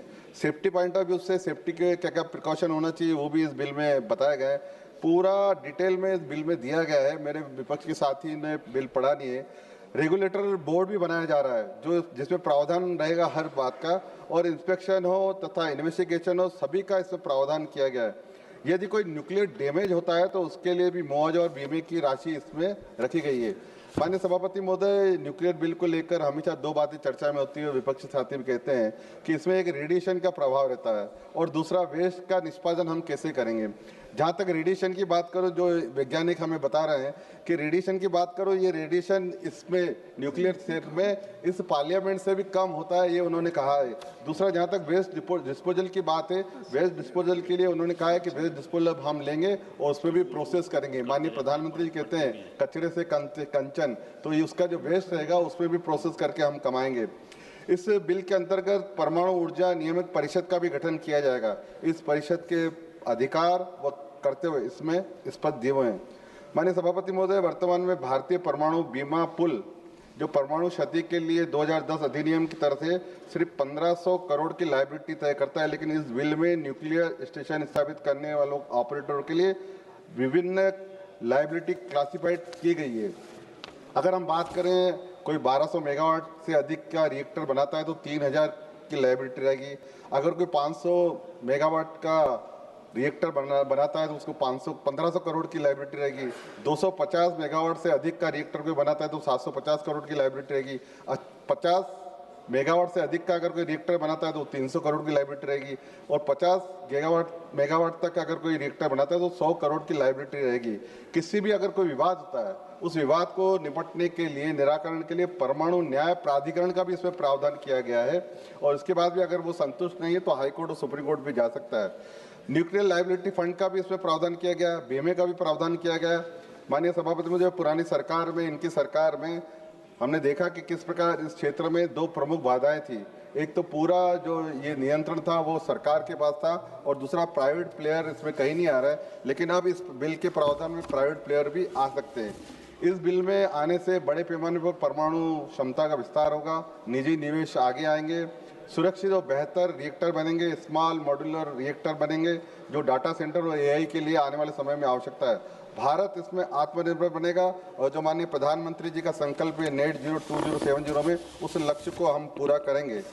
अंत में सभापति महोदय, ये कहना चाहूँगा कि माननीय प्रधानमंत्री मोदी जी के नेतृत्व में स्वच्छ भारत हो रहा है, उज्ज्वल भारत हो रहा है, आयुष्मान भारत हो रहा है, आत्मनिर्भर भारत हो रहा है, स्वदेशी भारत हो रहा है, शक्तिशाली भारत हो रहा है, स्वाभिमानी भारत हो रहा है, विकसित भारत हो रहा है, डिजिटल भारत हो रहा है। अब न्यूक्लियर भारत भी इस बिल के माध्यम से होगा। बहुत बहुत धन्यवाद। मैं इस बिल का समर्थन करता हूँ। श्री धैर्यशील माने जी नहीं है, नहीं बैठे। धन्यवाद अध्यक्ष महोदय। आपने एक महत्वपूर्ण विषय पर मुझे अपनी बात रखने का मौका दिया है। मैं सर्वप्रथम इस विधेयक के लिए सरकार का अभिनंदन करना चाहूँगा कि ऊर्जा के डिपार्टमेंट में भारत को स्वयं पूर्ण बनाने का एक निर्णय इस देश की सरकार ले रही है, और जिसके माध्यम से न्यूक्लियर एनर्जी का एक नया होराइजन अपने देश में आगे बढ़ने के लिए तैयार है। प्रधानमंत्री नरेंद्र मोदी जी के कुशल नेतृत्व में इस दौड़ में बहुत गति के साथ भारत देश आगे बढ़ रहा है।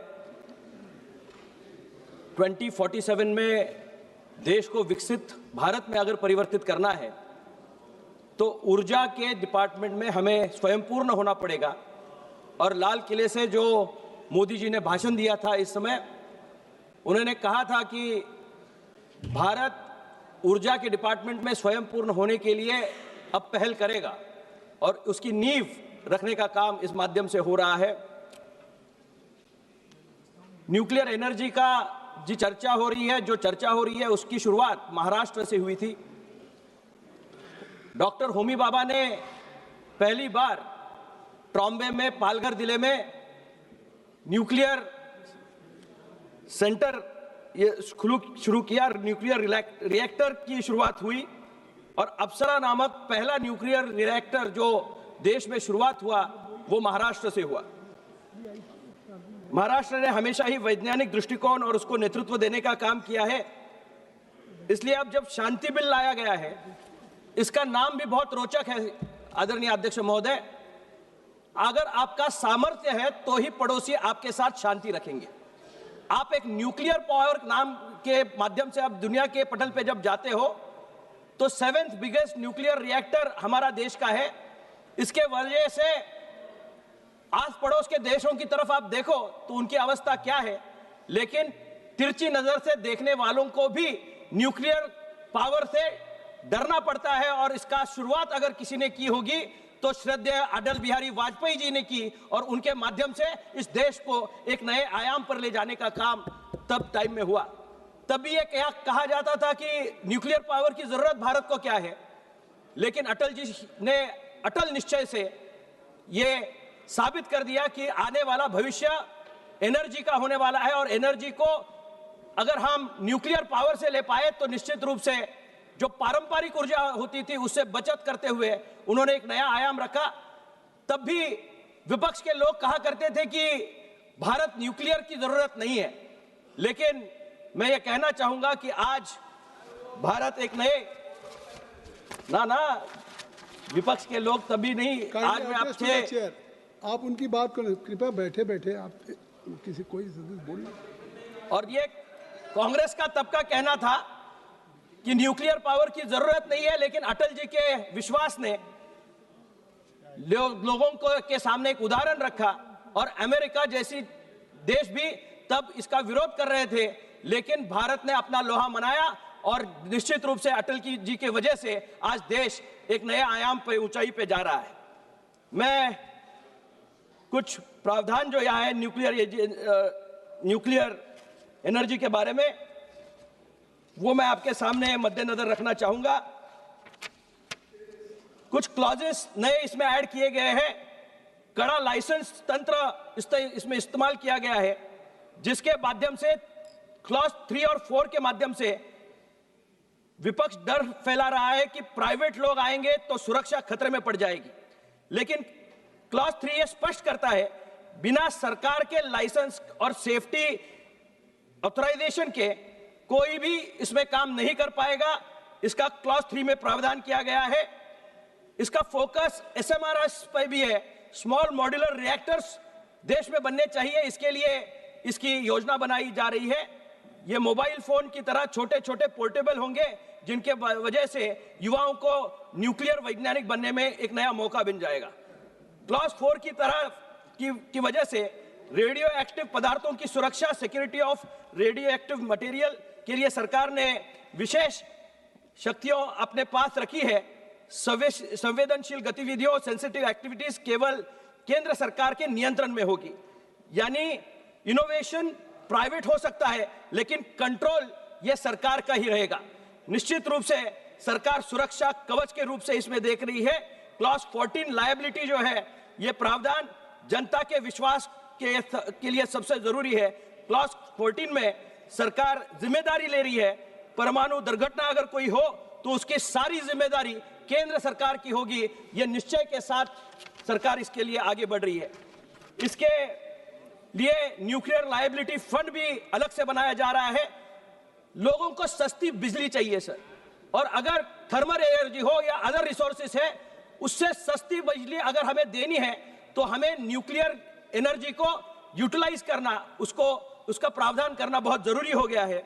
सस्ती बिजली की गारंटी देने के लिए आम आदमी का सवाल यही रहता है।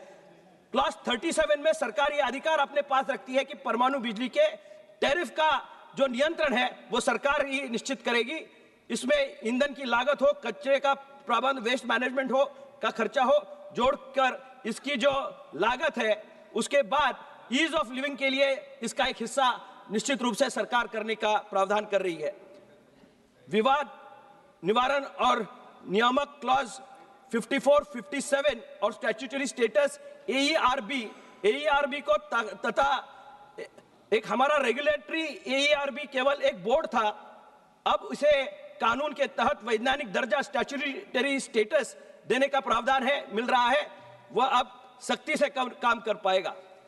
निश्चित रूप से ये सारे प्रावधान जो बनाए हैं, ये सरकार ने अच्छी योजना के तहत ये बनाया हुआ है। इलेक्ट्रिसिटी जनरेशन होना चाहिए, लेकिन इकोलॉजिकल डेवलपमेंट होने की बहुत ज्यादा जरूरत है, सस्टेनेबल डेवलपमेंट होने की जरूरत है, और जो अदर जो रिसोर्सेज है जिसमें से इलेक्ट्रिसिटी बनती थी, उसका नेगेटिव एनवायरनमेंट पे जो इंपैक्ट आता था उसको एनालाइज करते हुए न्यूक्लियर एनर्जी को बढ़ावा देने का काम सरकार कर रही है। और 2247 तक 100 न्यूटन मीटर्स का उनका संकल्प है कि ये बढ़कर वहां तक यहाँ जाना चाहिए। मैं सरकार से ये कुछ मांगे इसके माध्यम से यहाँ रखना चाहूंगा, और मेरे आखिरी शब्दों में मैं ये मांगे करना चाहूंगा। मैं जिस क्षेत्र से आता हूँ वो इचल करंजी, वो टेक्सटाइल का हब है। वहां पे सस्ती बिजली मिलने के लिए मेरे क्षेत्र में इचल करंजी, जिसको मैनचेस्टर कहा जाता है, मेरी मांग है कि इस ऊर्जा से बनने वाली बिजली का विशेष कोटा टेक्सटाइल सेक्टर के लिए अलॉट किया जाए, जिसके माध्यम से कपड़े का उत्पाद बनने में इसका फायदा हो। कैंसर रिसर्च सेंटर सर, इसके माध्यम से उसको भी एम्पावर करने के लिए nuclear medicine and cancer research centre Kolhapur में स्थापित किया जाए, कि जिसके माध्यम से मुंबई में जो काम होता है वो अगर कोल्हापुर में हो पाए तो उसका फायदा ग्रामीण इलाके के लोगों को होगा।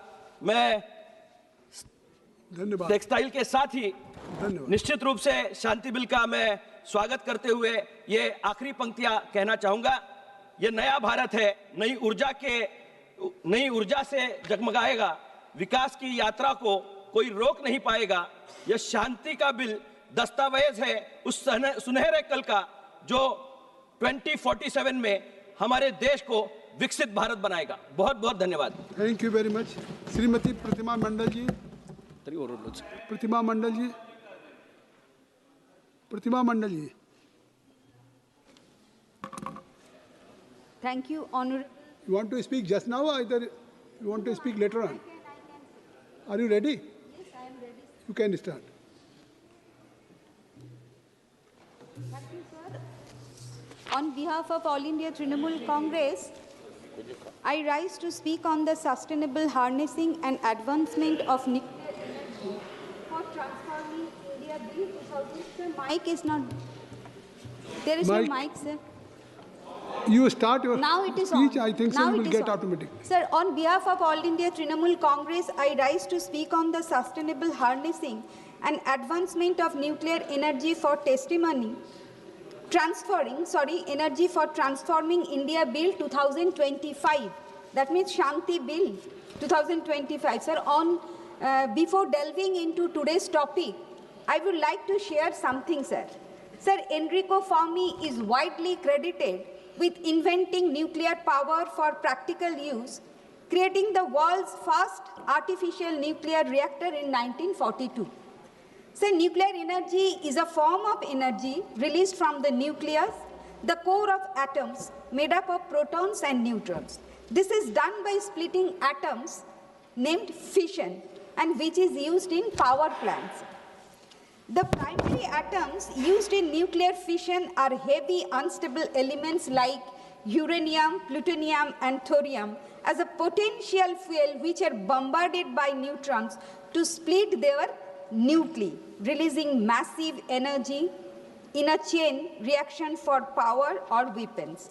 So these elements are all radioactive elements. So everyone can imagine how sensitive this area is. India currently has 22 operational power reactors across several states. Amongst them, the 5 major plants are Tarapur in Maharashtra, Rawat Bhata, Rajasthan, Kundankulam, Tamil Nadu. Sir, Kundankulam is the largest nuclear power plant in India with a total capacity of 6,000 megawatt from 6 reactors. And number 4 is Kakrapur, Gujarat, Kaiga, Karnataka, sir. Sir, this House today debating a bill that will decide who controls India's nuclear future, who bears the risk, and who pays when things go wrong. So the Shanti Bill does not emerge from a regulatory vacuum. India has governed nuclear energy for over 6 decades. Through the Atomic Energy Act 1962, this bill is therefore not a foundational statute. It is a restructuring statute. My question to the Honorable Minister, what problem is this restructuring actually solving, sir? Sir, in Section 3 of the bill allows not only government companies but also private companies, joint venture and even other persons notified by the center to build, own and operate nuclear power plants and other nuclear facilities. Sir, privatization could lead to a threat to our national security and safety. How can the ministry ensure of this? Sir, Modi government is handing over our our pride. The 70 years of publicly funded research built by Pandit Nehruji, Dr. Homi Bhabha and Bikram Sarabhai, sir. And this is not real competition. It is a crony control. The Modi government is opening the door for a handful of private players to enter the highly sensitive sector. The bill does not create any clear, independent and transparent process for selecting private licensee, nor any strong parliamentary or public scrutiny of such decisions. What we see here is selective privatization profits go to private companies, but control and risk management stay with the government. Here I would like to take a flashback to our history of British Raj in India. Power without responsibility, introduced by after the Battle of Boxer. This system gave the British East India Company control over revenue collection, that means Diwani, and military power. Responsibility without power. The system was designed so the British had power without responsibility, while the Nawab had responsibility but had no real authority, became puppet Nawab. Ultimately, British East India Company ruled over country and looted our wealth. Similarly, this government is now going to execute the same stature of puppet ministry as we are seeing like the Civil Aviation Ministry, sir. Sir, in case of serious accident affecting thousands of people, victims will struggle to get fair compensation because the operator's liability is capped. The rest of the burden falls on the state and ultimately on common citizens through taxes. Sir, most advanced nuclear countries like Canada, like the United States, France have independent regulators with statutory protection. So these regulators can challenge government decisions, they have stable funding, and they answer directly to Parliament or Congress. This bill does not meet those standards. It keeps AERB subordinate to the Department of Atomic Energy, which is a conflict of interest that no advanced country accepts, sir. Kindly conclude. Conclude, sir, I have given 10 minutes, sir. This bill allows extensive exemption in the name of strategic or insignificant incidents, including discretion not to notify a nuclear incident at all. Transparency is not optional in nuclear governance, it is fundamental. Even judicial oversight is curtailed. Section 81 bar the jurisdiction of civil courts. Appeals are channeled through specialized bodies whose members and procedure are again controlled by the executive. Access to justice become conditional, delayed and distant. So chapter 6 completes the picture of excessive centralization. There is a time constraint. Section 32 to 37. Your party time is allotted for 12 minutes. Already one speaker has taken 6 minutes. You have taken 7 minutes. So please kindly conclude. No, sir, I have the time. 10 to 12 minutes, sir. Section, and you are, sir, always you are saying so. My time is going now. Don't disturb me, sir. It is a very tough topic. So, section 32 to 37 allow the government to frame national policies, acquire plants and minerals, requisition substances, novate private contracts, and even fix nuclear electricity tariff, notwithstanding the Electricity Act 2003. Sir, federalism, sectoral regulators, and market mechanisms are brushed aside with a single notwithstanding clause. Sir, states where uranium mining, nuclear plants and radioactive facilities are located will bear the environmental and social burden, yet this bill given no meaningful role in licensing decisions, safety oversight, emerging planning or compensation. So states should have a say in deciding whether nuclear facilities are built on their soil. They should receive their compensation if their land is acquired or if there is contamination. So the bill places a duty on operator to ensure occupational safety and health, but it does not strengthen the position to worker to demand safe condition or to report violations without fear or retaliation. Workers in nuclear facilities face unique hazard and radiation exposure, chemical burns and psychological stress, and they deserve strong protection, sir. In the bill, there is no mention about high cost of containment and the disposal of hazardous radioactive waste, sir. The House is being asked to sign a blank check to trust a government that has centralized power, weakened institutions, and repeatedly ignored expert advice with a nuclear law that expands its direction while limiting its liability. The bill shifts risk onto ordinary citizens, shields private and foreign suppliers.